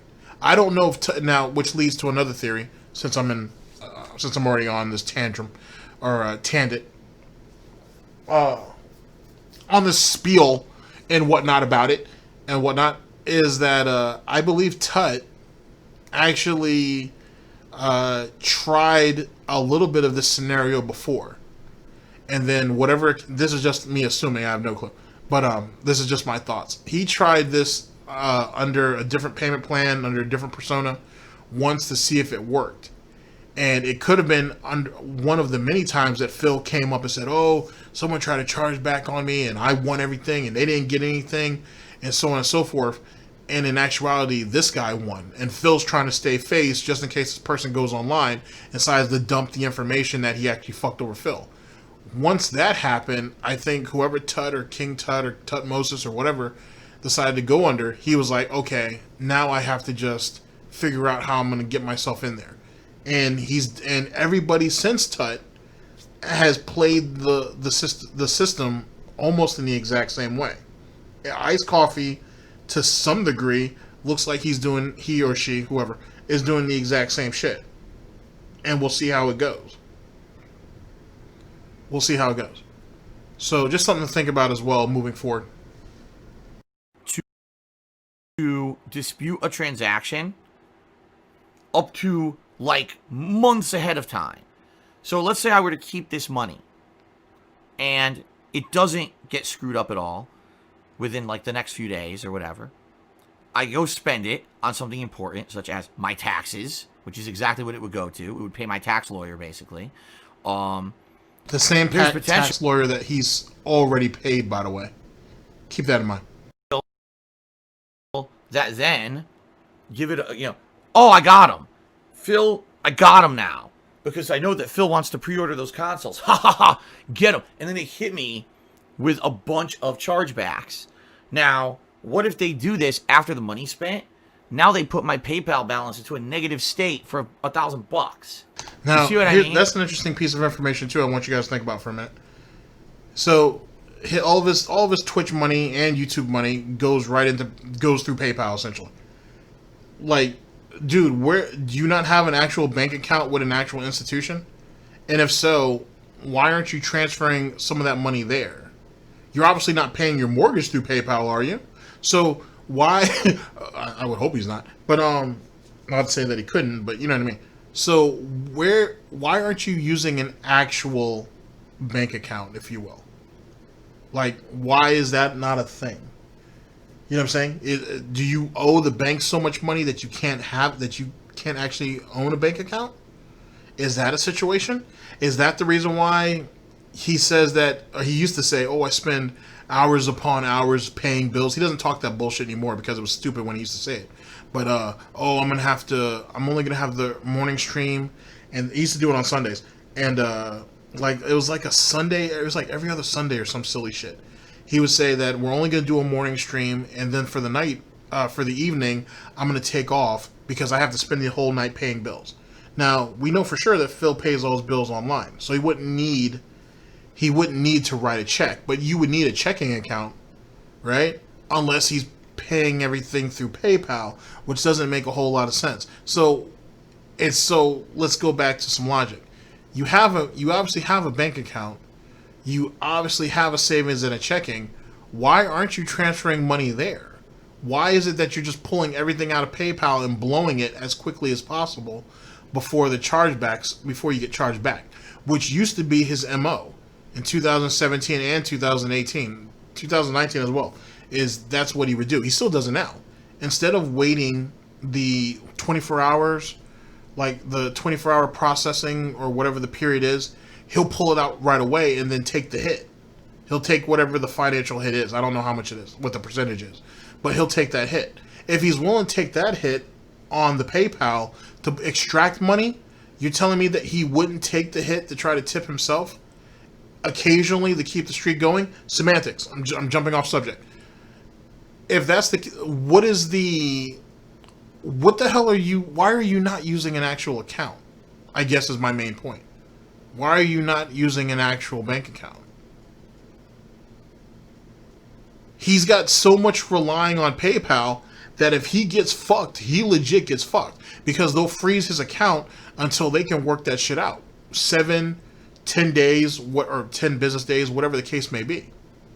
So you would think he would have some money in a checking account somewhere, or in a savings account, just in case shit happens. But he don't. All he has is the 2 PayPal accounts as far as we know. There might be a third, but all is at least confirmed. All he has is his 2 PayPal accounts, and that's it. And if his YouTube money and his Twitch money for subs and bits go into that bitch, and that shit's fucking frozen for 10 fucking days, he's in some trouble. Just something to think about. He's in some real trouble. The risk is too great. The risk is just too great for a chance at a positive. And the truth is here that, again, if this guy were serious, I'm strongly doubt this person would have come in here and did it under the name of Superhound under under 10 separate transactions. This guy knows what he's doing. Sounds like to me like this guy's done this before and gotten away with it. This strongly reminds me of the situation with King Tut. Now with King Tut... Oh, yes. Now you see why I've been building up to this? I know. Don't let the cuteness fool you. I don't smell no bacon cooking. I do now. And so now we get into King Tut. Now, I've already basically explained all that, and the fact that, you know, Phil tried to sit there and say that, oh, well, Tut's running around saying that he got all the money back, but he didn't. I got all the money. I'm the one who won. I'm the winner. You know what I mean? Tut didn't get shit. I got all his money. But now he's saying that this situation starts to sounds like a situation with King Tut. It sounds like the Tut issue all over again. And I don't want to go through the same thing twice. But wait a second, Phil. You're forgetting your own mythos. The mythos is that you won. That you the man. That you're the Lord High Execution of Snorts. And Tut was just another mafioso that got bang bang. Or snort. And was down for the count. So why are you so apprehensive about a situation that you've won before? You don't feel like getting back into the ring? You don't want to be the great Italian stallion and go ahead and take on whoever this faceless individual is? You're not ready to go 15 rounds with this guy? It's $1,000. Well, it's $950. Whatever, it's close enough. Some $1,000. It's $1,000 he don't have, so it is what it is. You're not ready to fight for this? Starting to cast doubt on that on that past victory against Tut. But let's listen to some more. He fucked up. King Tut systematically contributed to the streams over a course of 3 months, and I had evidence of that. I was able to provide that to PayPal and say, King Tut tipped me that tons of money, but here's where he did it over a long period of time. Okay? And so I don't care if he says it's fraud, he's full of crap. There's no way that was fraud. And PayPal backed me with that and said, no, that does look like nonsense. So we're going to argue with this guy's financial institution that this is not unauthorized transactions, that this is essentially bullshit. This is the guy lying to you to try to get his money back. And we won. It took about a few weeks, but we won. Okay? So I would rather... Oh, what the hell just happened? I would rather... Here's the problem with that. Here's the problem with that. One, the amount of animosity that Phil had for Tut in the months after the fact. If he really won, he should be taking his victory lap. He didn't. He kept shitting on Tut for months and months after the fact. He was resentful. He was pissed off. He was highly upset. For a while, King Tut was the trigger word. I don't know if it ever was a banned term. It might have been, but I don't know if it was. Not off the top of my head. I can't tell you for sure. Excuse me. But Tut used to get him hot. He used to get him hot. He was mad about. He was big mad about that shit, and held on to that for months and months after the fact. Now, let's not get it twisted. Phil is a absolutely horrible loser. He's an even terrible winner, but he's a horrible loser. And the type of salt that he was producing, the type of angry snorts, the type of toxic mucus that was coming out of Phil those 4 or 5 months, let's say between 3 and 5 months after that, was the equivalent of people it was the equivalent of people who used to shit on him on the SRK boards back in the day clowning him over that 4th place finish at EVO 2005. And Phil used to be big mad about that. Big mad. Like he was super pissed off when people used to downplay that shit. Same concept. With that being said, it leads me to believe that King Tut beat him. And Phil, yet again, he couldn't come out and publicly say that because that would just provoke other people to do it the exact same way. But at the same time, it made Phil was vulnerable because that was a lot of money that Phil lost. I can't remember exactly the amount. I'm sure somebody in the comment section will remember, but it was a lot of money. That's a lot of money to lose. Now, let's not go without saying or without stating that it's very possible that they broke even, i.e., King Tut kept his money or he got his money back, and then PayPal just let Phil keep, what he already spent anyway, and it is what it is. That is also another big possibility. But yet again, that's still another reason for Phil Brunel to be pissed off, DSP, Darkside Phil, Dark Geppetto, to be upset about the situation because it's not clear cut. Someone still got over on him, and he's mad about that. And that is something that people can boast about. And he can't live with that. Or he can't coexist with that, I should say. So you have to keep that in mind too. It's not King Tut is not an open and shut case. And it's still something that he holds on to all this time later. You don't hold on to shit like that if you've won. You don't hold on to shit like that if you came out on top. You know what I'm saying? It just doesn't work that way. It shouldn't anyway. Get ahead of this and just say, screw all this nonsense, issue the refunds, get this shit the fuck out of here, right? Rather than, oh, I don't know who this is from. By the way, like I said, it's weird. It all says it's the Super Hound, yet it came from different payment sources. It's not even from the same account. It's from like multiple different accounts, which makes me feel like this guy knows what he's doing. And he's doing it on purpose to try to commit fraud. He's trying to spread it out over several accounts. So then later on he can say, oh, you see. So nah, I mean, and I appreciate that, Atlas, that maybe this will be good. Maybe this will actually be. Nah. Listen, I've gotten big tips and donations before. This one really smells. Like this one is the fishiest I've ever seen. I really don't believe this is real.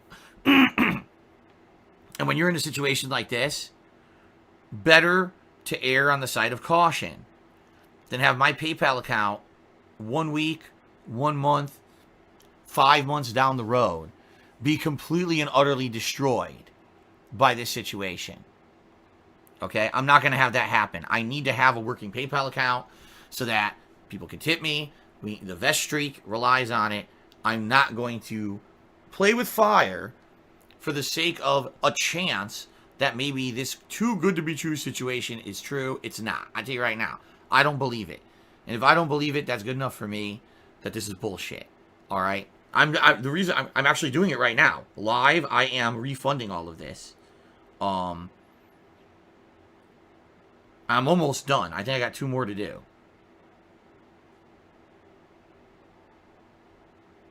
Let me see here. Yeah, I got 2 more to do and then we're done. So it'll all be done and I don't have to worry about it. So I will say this to anyone who is looking to be very generous and they want to help me out. Thank you, first of all, for even considering it. This is not the way to go about it because using the name of someone who literally just tried to destroy my business is not funny. So if this were legit, this would be a situation where I have to say thanks, but no thanks. Try again. You know what I mean? And again, it's incredibly suspect that someone would try to do something like this under a million different payment methods. That's the red flag for me, that someone would come in and try to tip but I have to use a bunch of different payment methods to do it instead of just doing it under one payment. Oh, 10 different tips. That's bullshit. So it's not legit. I just refunded all of it. Okay? Now, there are some legit tips today that I'm going to go through. All right? There's a few legit tips. We will update the leaderboard appropriately here. Hold on. Let me get this up here. Okay, so I did. Every single one of those tips is now gone, which means I'm now going to get flooded with a million emails about it, I'm sure. That's what always happens. All right. So those are all gone. Thank God. Thanks, but no thanks. You can keep that money. If you're going to tip it in the name of someone who just tried to ruin my business, you can keep that money. If you want to come back and you want to tip me again, legitimately, with one payment source, with a name that's not the Superhound, by all means, I welcome contributions, and they help a ton, but I'm not going to play with that shit. No fucking way. Okay? All right. So, Gerard Crow Cheers says, can you make a note the person's account isn't a bot or troll? Why do they have to change their IP? So I think Gerard Crow was referencing earlier we were talking about voting, okay, on the polls for viewer's choice. So what I can say about that is this. I consulted with my webmaster on that topic, and I said, is there a way that we can, like, whitelist certain IPs? And basically he said, not really. Like, if we do, you would have to basically unban the blanket bans that we've done, and it's much safer just keep the blanket bans in place and say to people, sorry, there's a small handful of people that maybe can't vote under that IP versus removing the blanket ban. I don't know. I'm not a webmaster. I don't know how he coded it. You know what I mean? This is him, not me. But from him, the way he explained it, no, it wouldn't be possible, and it's not easy. I wish I had a better answer for you, but my webmaster works for free. I don't pay him, and it is what it is. I like how, or I find it amusing in a way that he's amused that he doesn't actually pay for people to work for him. Like, it's not, he doesn't look at it as this person is being generous, taking time out their day to do this for me, or to contribute to my business, or so on and so forth. He takes glee. He takes glee in the fact that I don't pay him, and look at all the work he has to do for me. Snort. That's kind of wild. That's kind of wild, if you think about it. And I'm sorry to those who are annoyed by the situation. It is annoying, I agree, but I'd rather have a safe and secure website than having bots and spam accounts come in constantly. Okay? A safe website that nobody even uses, except for like less than a dozen like people who just have nowhere else to go. They can't survive anywhere else. They're stuck in the toxic wasteland, which is the internet, which is Darkside Phil's fucking forums. Oh, it's actually more sad than comedic. Ace just did a 50-bit cheer. And he says, I understand that you need to take the audience's opinions into consideration when it comes to deciding what to play. At the end of the day, people come to see you, and true supporters will be here regardless of what you play. Okay, hold on. Play what you want, and games that you enjoy. What's the point of playing games you don't enjoy? I agree with you, Ace. And in reality, I usually don't play games that I don't enjoy. When I'm playing a game for a playthrough, I try to select something that I'm enjoying. And if I try a game and I really, really don't like it, as you've seen, I'm sure, I won't just play it endlessly. I will tell people, sorry, I don't like this game, and I'm ending the playthrough. Which means he's going to wage quit it. Here's the problem. When Phil plays games, he likes to, and if he likes the games, I should say, he'll draw it out because he enjoys it. And then gets mad that viewership's down, contributions are down, interest on YouTube's down. It's tit for tat. When you choose to do something online for profit, you kind of are at the mercy of the masses. To an extent. Phil does not garner enough people who like him, who enjoy him, or who are willing to indulge him just for being him. He doesn't have that anymore. So now he's essentially got his he essentially has to make his way. My apologies. He has to make his way at this point. And he's not very good at that. He needs people to be invested in him. But even the people who are invested in him want to see stuff that's entertaining. Because after a while, Dark Side Phil works your fucking nerve. Like anybody else. But see, the difference is between Phil and everybody else is Phil legit wants to encumber is a better word, wants to encumber your entire time, your entire space, if you will, on YouTube. Hence the reason why he put out the edict that if anybody goes over to Almighty Tevin's streams, you're being documented. There are people over there who are writing your name down, who know or writing down what you're saying. It's going to eventually get back to me. So when you come back here, expect to be punished appropriately. That's what he said. So that should give you guys an idea of where his headspace is and how much commitment that he requires from these people. Those same people who were saying, oh, we're here for you, we love you, Phil, whatever, play what you want. After a while, you have to admit that he's dull. And that's why his numbers dwindle the way that they do throughout the year. And you guys will come back during the holidays, you guys might come back during the summer, but more often than not, you guys are off doing your own shit, or you guys are out indulging in other people or in other types of content. And there's nobody that can really say otherwise. Even when you look at some of the hardcore supporters, the ones that have been ousted, I should say, whether by Kiwi Farms or by Phil himself, you can go and look at their viewing history and you can see exactly what they're watching. You know what I'm saying?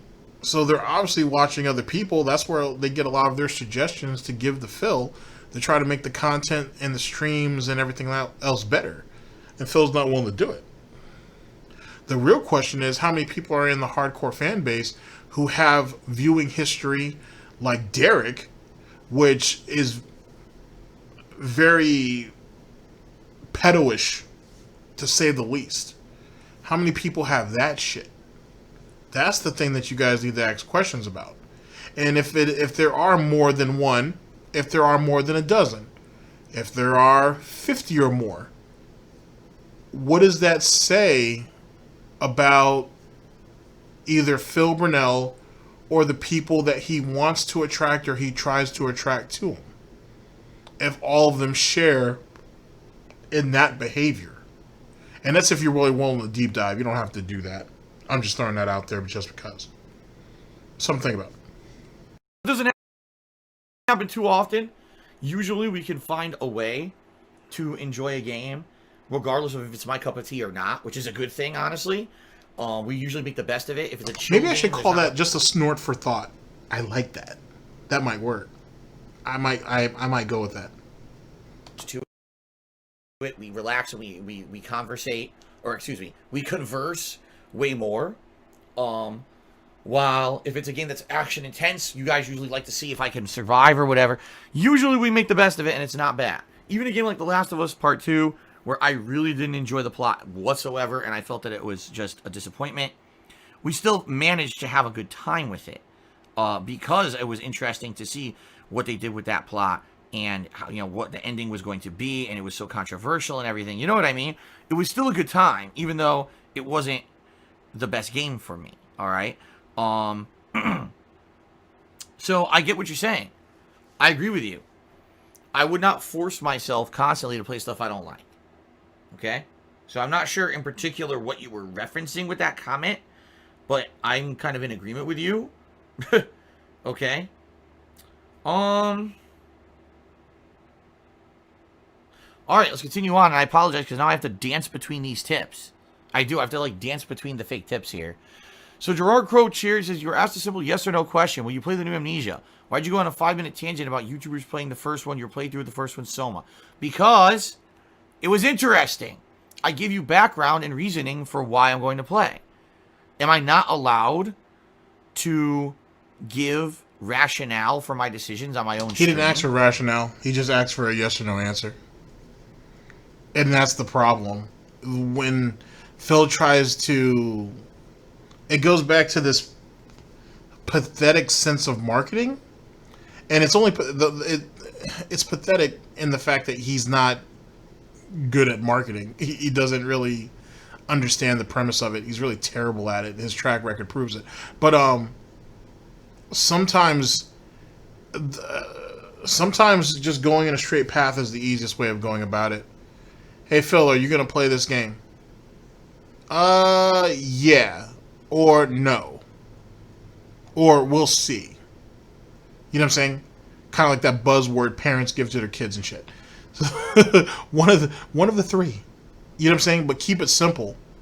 Don't sit there and go on these contrived, like, you know what I'm saying, forced type responses and then get mad that other people get mad at you a couple months later when you decide not to play the game because of whatever bullshit reason decides to jump into his head. And one of the reasons for that is either A, they're just games that he's more interested in that come out around the time he should play it, or B, he didn't drum up enough interest to have people view the game that he tried to hype up, which is pretty much point and shoot. Yet again, you would think someone with a business degree would have an understanding of marketing, but he doesn't. His marketing is terrible. And then his PR is fucking atrocious, which is one of the big things that has fucked him over. At the end of the day, what you say and how you say it affects how people perceive you in your content and so on and so forth. One of the major problems with Darkside Phil is he was never able to separate himself from the content. And the reason why that is because Phil Burnell doesn't like Phil Burnell. Phil Burnell likes DSP. He likes Darkside Phil. He thinks he's cool. You know what I mean? But none of them are cool. They're all lame. They're all lame. And it ended up coming back to bite him in the end. That's why he don't talk too much about... You don't hear too much about DSP. You don't hear too much about Darkside Phil. You hear a lot about Phil. You hear a lot about Phil Burnell. It's something that he's been doing over the years, too, that you kind of occasionally pick up on it whenever the fuck you feel like doing it, is the fact that he wants you to relate to Phil. But he wants you to appreciate, worship in some degrees, worship and hold high DSP and Darkside Phil. It's a wild way of looking at it. I need to talk to Declan about that one day. I'd like to pick his brain about it. A few other people too, but definitely like to hit Declan up and find out what his thoughts are on that. Was this, are we like, is there a time limit I'm not aware of? I'm a little lost here, Gerard Crow. I think your criticism's a little off base. I'm just saying. Alice Telemoncher says, don't spend it, keep it separate. At least you made the streak. The fact is it seems coordinated for multiple accounts makes it less likely that it can hold up the story that it was not intended. Keep it. Now, see, and here's the thing. See, Alice, I've been through this before. Okay? I've been through this before. And I really don't want to go through a process where my PayPal account is going to end up screwed up because of some jackass, you know, doing this. And you may think, oh, well, if you win it out in the long term, it's worth it. I mean, in some cases you may argue that, but in this case, no, I don't want $1,000 that's frozen in my PayPal account for an extended period of time. That would not be ideal, especially because I need the PayPal account every single day for very important things. So in this case, I think I erred on the side of caution, and I think this was the right move to do. I hope. You know, but you never know. But I'd rather. I mean, not yet again, this goes back to the PayPal discussion we had previously. I mean, yes, I guess you can. I mean, I guess it makes sense that you can pay for just about anything through PayPal. But why would you? Like, you know what I'm saying? Like, why would you? Don't you have to have a connecting bank account to PayPal?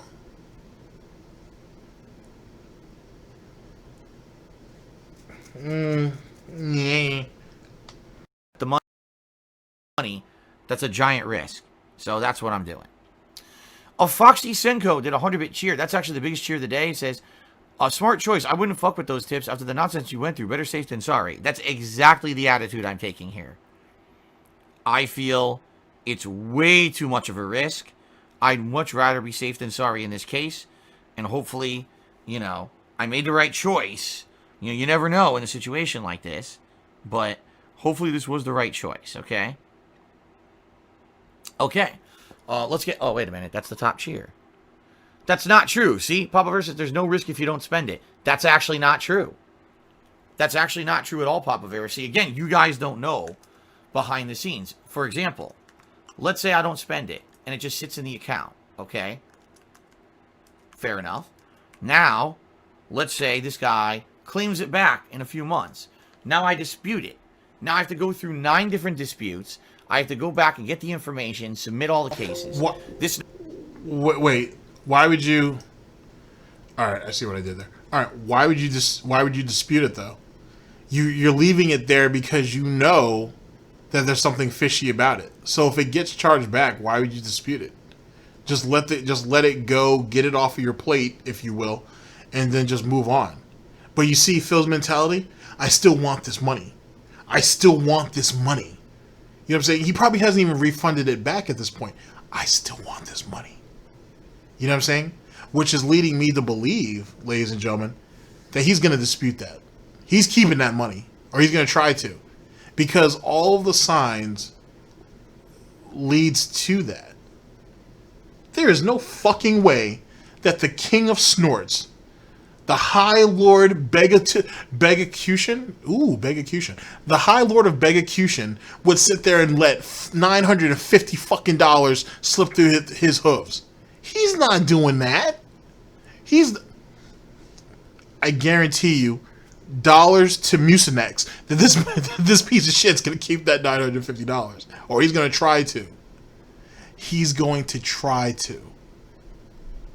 Just because, like I said, if he would fight Mort, 2017, if he would fight 112 chargebacks at $1 to $2 a pop, he's gonna fight this. Lose or not, he's gonna fight this. Now puts my account in a risk state because it shows that there's there's stuff suspended, and there's a risk involved if you lose a case. There's risk involved on your pay. Basically, let me put it this way. I don't want to get into massive detail about it. It's better the less detail I give you, the better. Just trust me on this. I know what I'm talking about because I've been through it many times with assholes on the back end trying to charge stuff back and stuff. Even if I don't spend it, there's risk involved. The safest thing to do when you see something like this is just refund it and say, sorry, no thanks. Wait, you just discovered that you could refund it, though. So what are you why are you talking like that was always an option and you just never exercised it? Dun dun dun! What the fuck does that mean? Because he's saying it in such a tone, right, that he always knew that you could just refund it back and he just chose not to. Or he chose to fight it, or whatever the case may be. Anybody picking up those vibes? Then you're perfectly safe. Outside of that, you're always going to be taking a risk. Okay? So I'm not gonna fuck with it. Okay. Let's see here. So Resbergu tipped me $5. Biggest tip of the day. He says, "Careful, my lord. Superhound wants to tick you." I just think he wants to fuck with me. He's like, this is how I can get him. So I tried to get him with false DMCA claims. That did not work, right? So then I'll try to get him with DDoS. I mean, it kind of did. I mean, it did knock you off Twitch for a certain amount of time. It definitely put a damper on your parade and whatnot. It showed how vulnerable you were. It kind of did work, to be honest. But whatever. I get what he means, but it kind of did work. Change his IP. I can't do that anymore. So now I try to act like a supporter, and what I'll do is I'll completely fuck over his PayPal account after the fact, right? Like I'm not doing it. I'm not doing it. But here's the thing: because of how resentful of an individual Phil Burnell is, only feeds into why he would do it. Because think about it, in Phil's head, you put me through all this bullshit. You put me through all this stress. You try to take away my Twitch account or whatever. I got a chance to take almost $1,000 away from you because you thought you were going to troll me. I'm going for that. This is Phil's revenge.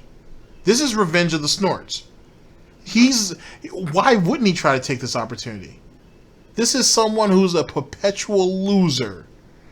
And now he might be able to try to get himself a victory and be ahead by $900, which of course will fall into the Snorty void, into the Gouty void, and we'll never see or hear from it again. Just like that $1,100 that was on, that $1,100 that was tipped to him on the Streamlabs tip leaderboard that vanished in Vamoose the moment that it was brought to Phil's attention. Rip to that. Anyway, it's even more reason why he would fight it. It gives more probable cause on why he should do it. Because remember, snort on the others as they will snort onto you. Phil has always lived by that edict. Why would I expect him to drop that now? Thank you, Respergoo, for the $5 tip. Biggest tip of the day. Dullboth just did a 50-bit cheer. Says, have you considered running a high stagger build in Ghost? I'm trying it out right now along with melee charms. Wanting to get second opinions. A high stagger build, I guess what you're saying is, hitting enough to the point where basically they just immediately get staggered no matter who they are, even like the bigger enemies. I guess is what you're saying. I'm not 100% sure what you're saying. Stagger build would be interesting, I think. But I don't know the viability of it you'd have to basically run in gung-ho. Tell him you don't know. Just stop. Just tell him you don't know. Just say you don't know. It's fine. It really is, Phil. It's fine. Just tell him that you don't know. Tell him that you don't understand the question. Tell him that you need him to rephrase. You need him to rephrase it or reword it for you. Something. Don't sit here and try to play like you know what the fuck he's talking about and you don't. Just stop. It's painful to listen to. Just tell him you don't know. It's okay. It's okay. It's okay if you don't know. No one, I don't think, is going to get their fucking feelings hurt. Just say you don't know. Or just say you don't understand the question. You know what I mean? But don't sit here and try to dissect it and try to skew it in your own way to make yourself feel comfortable about the situation. Don't do that. It's getting old.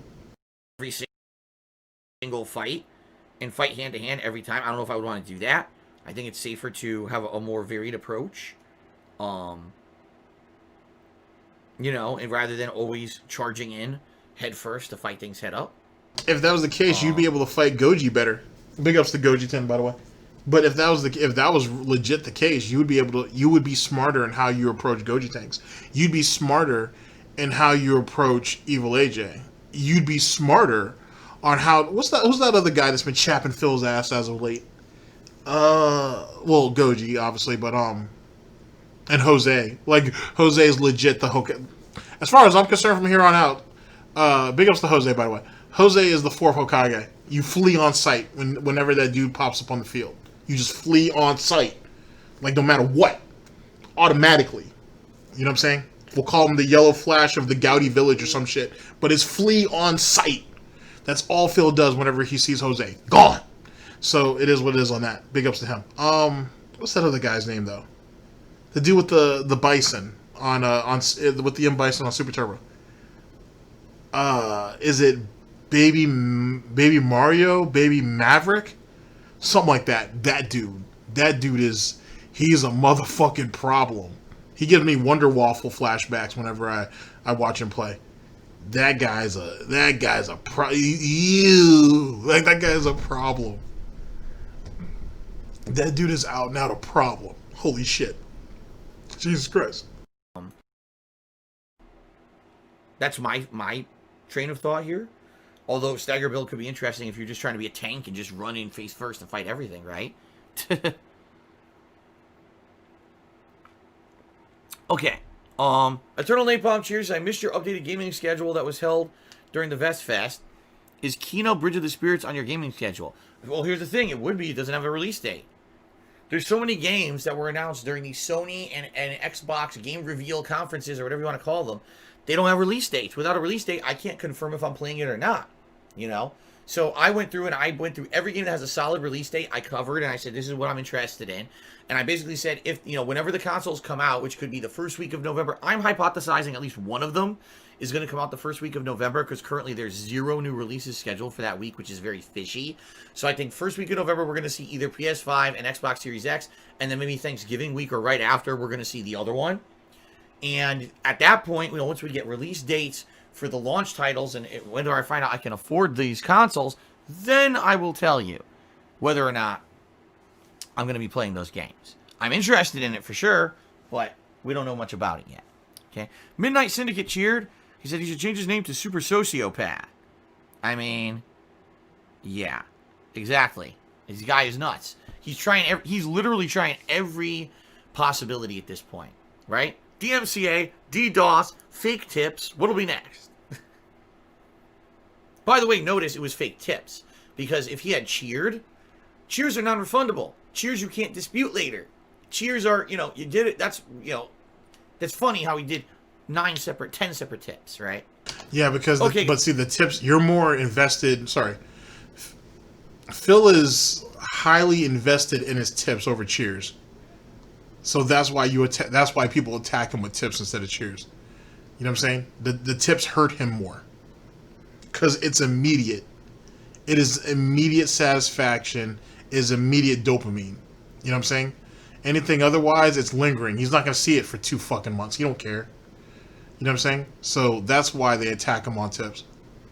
Guys, real quick, let's do shout-outs, and then I got to use the restroom, and then we're going to get ready for Ghost of Tsushima. So thank you to the top cheers of the week. We've got Mr. Papavera in 10th place, Noah Taylor in 9th, Alice Telemon tied with Timbo Slice for 7th, Dullbot in 6th, Crabcock in 5th, RBG Fan in 4th, Yoshino Lover in 3rd, Spartan King in 2nd, and Ladies Man in 1st.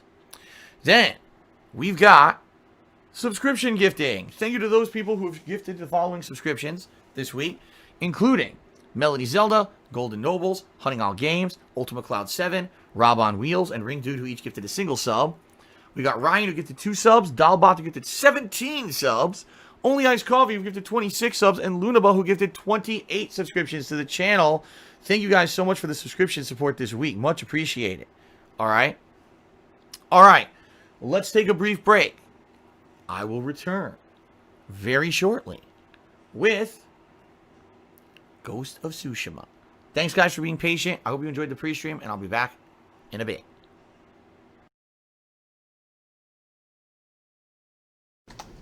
Wow. All right. Well, I guess that's a suitable way to close up.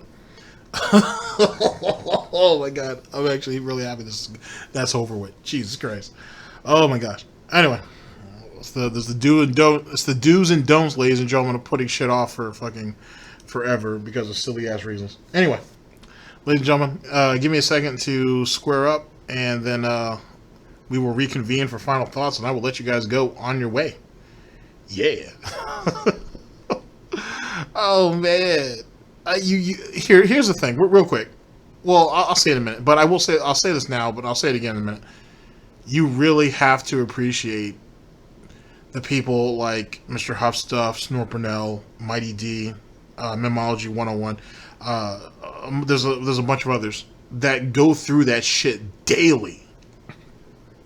Daily have to go through that nonsense. You know what I'm saying? To pick out the gems for you. That is ridiculously ruthless. Jesus Christ. Oh my god. I remember when I started too. When it came to like pre-streams and stuff like this, there was 3. There was the big 3, which was Snorpernell, Mr. Huffstuff, and Marcus Daily Productions. I don't know what Marcus Daily Productions does anymore. But they were the big 3 when it came to Detractor content, like pre-streams and shit. I always felt that I didn't like what happened to Marcus Daily Productions at the end. I never felt like that was warranted. Like, he didn't deserve that. He deserved better. If you know, you know. If you don't, you don't. But I always felt like he deserved better than what ended up happening to him.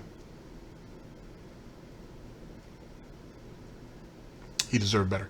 Anyway, all right, ladies and gentlemen, give me a second to square all this up, and then we'll reconvene for final thoughts and let you guys go. See you guys in a minute.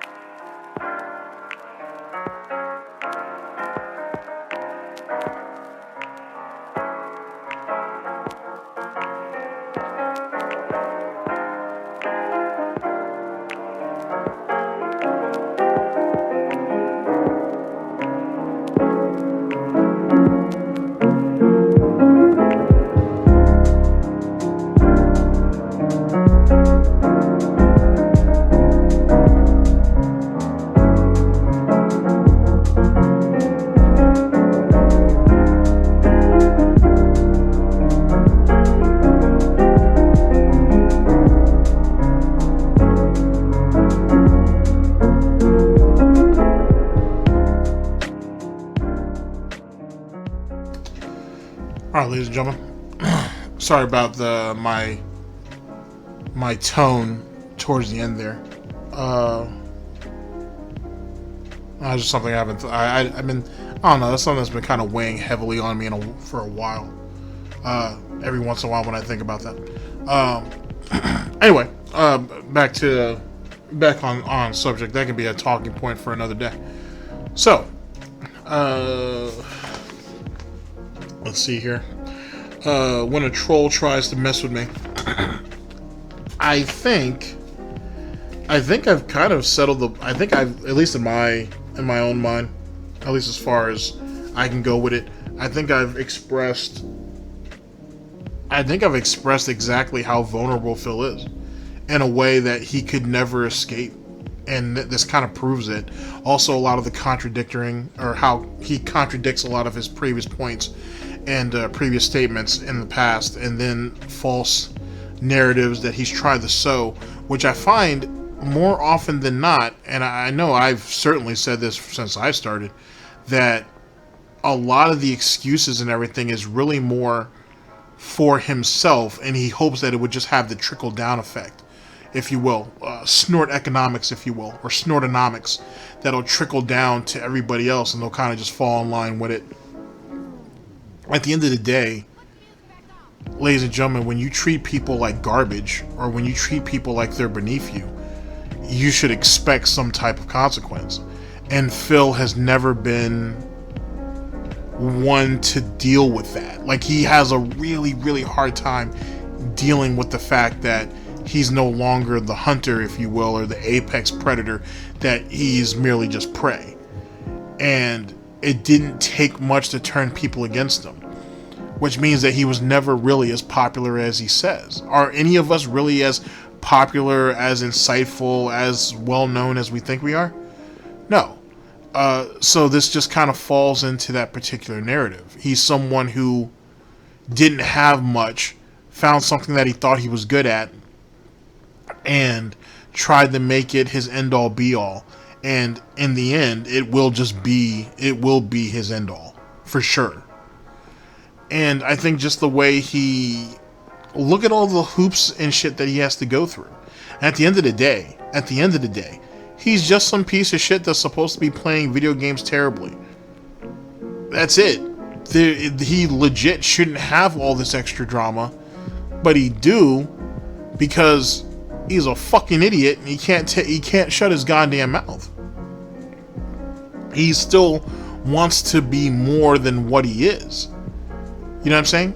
Like, he can't accept who he is. He never really could. And this is in the John and Howard response, where he's just not comfortable with himself. That's why his personality is the way it is. That's why he pulls a little bit from this person, he pulls a little bit from that person, he pulls a little bit from that person. But deep down, Darkside Phil at his basis is just a resentful, ungrateful piece of garbage who believes the world owes him everything, but is not man enough of character, he's not man enough of personality, character, or integrity to go out and get it. He would rather someone else bring it to him. Excuse me.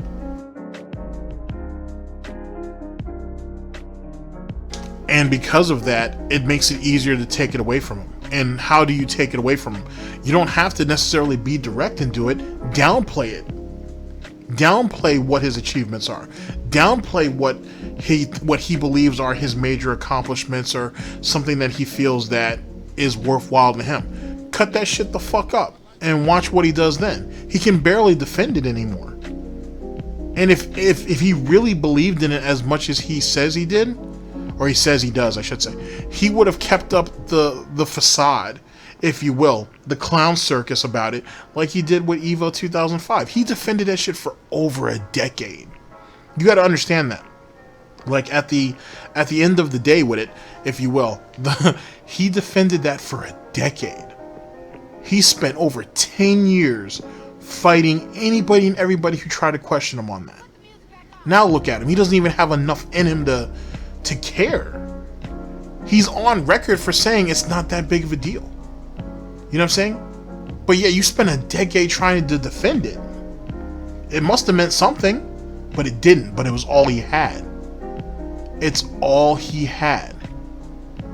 And he's always had this air of, oh, I was successful as a fighting game player, or as a former pro fighting game player, and I'm bringing my talents to YouTube, if you will. Like a gouty version of LeBron or some shit.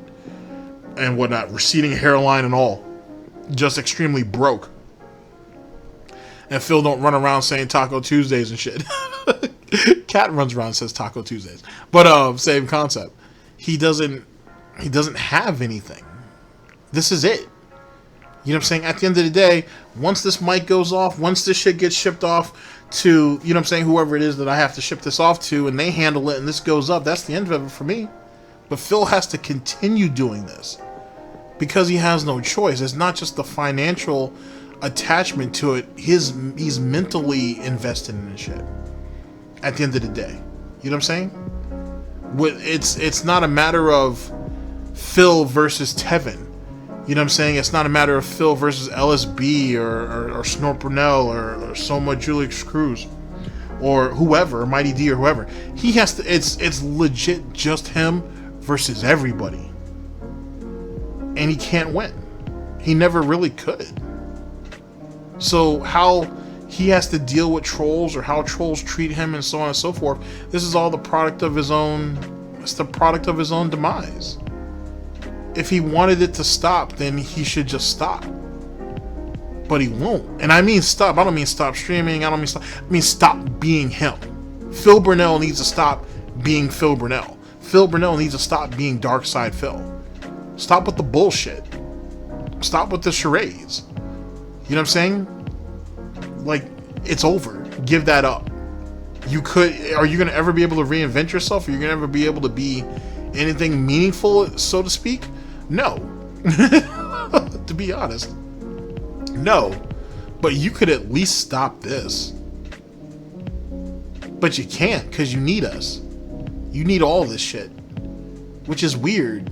Like, you know what I'm saying? In the fact that you need all this negativity around you. And then any valid points that come out of it, you want to shit on that because it'll bring in more negativity to you. He could have stopped all this years ago. All of this could have stopped years ago. What are you gonna do? Ladies and gentlemen, thank you very much for listening in. I very much appreciate it, and I'll see you guys hopefully for some regular content. Hopefully for some regular content, so to speak. Ladies and gentlemen, this is DSP News, always late, never breaking, unreliable coverage that you can't count on. A GTG Network and Productions for the Pseudo Snort Report and Hard Snorts. Ah, yes. Gin and tonic, that toxic flavor that never waver. I've been your host / anchor GTG, and I'm gonna sign off. Take care of yourselves, guys, and big ups to Marcus Daily Productions. Later, people.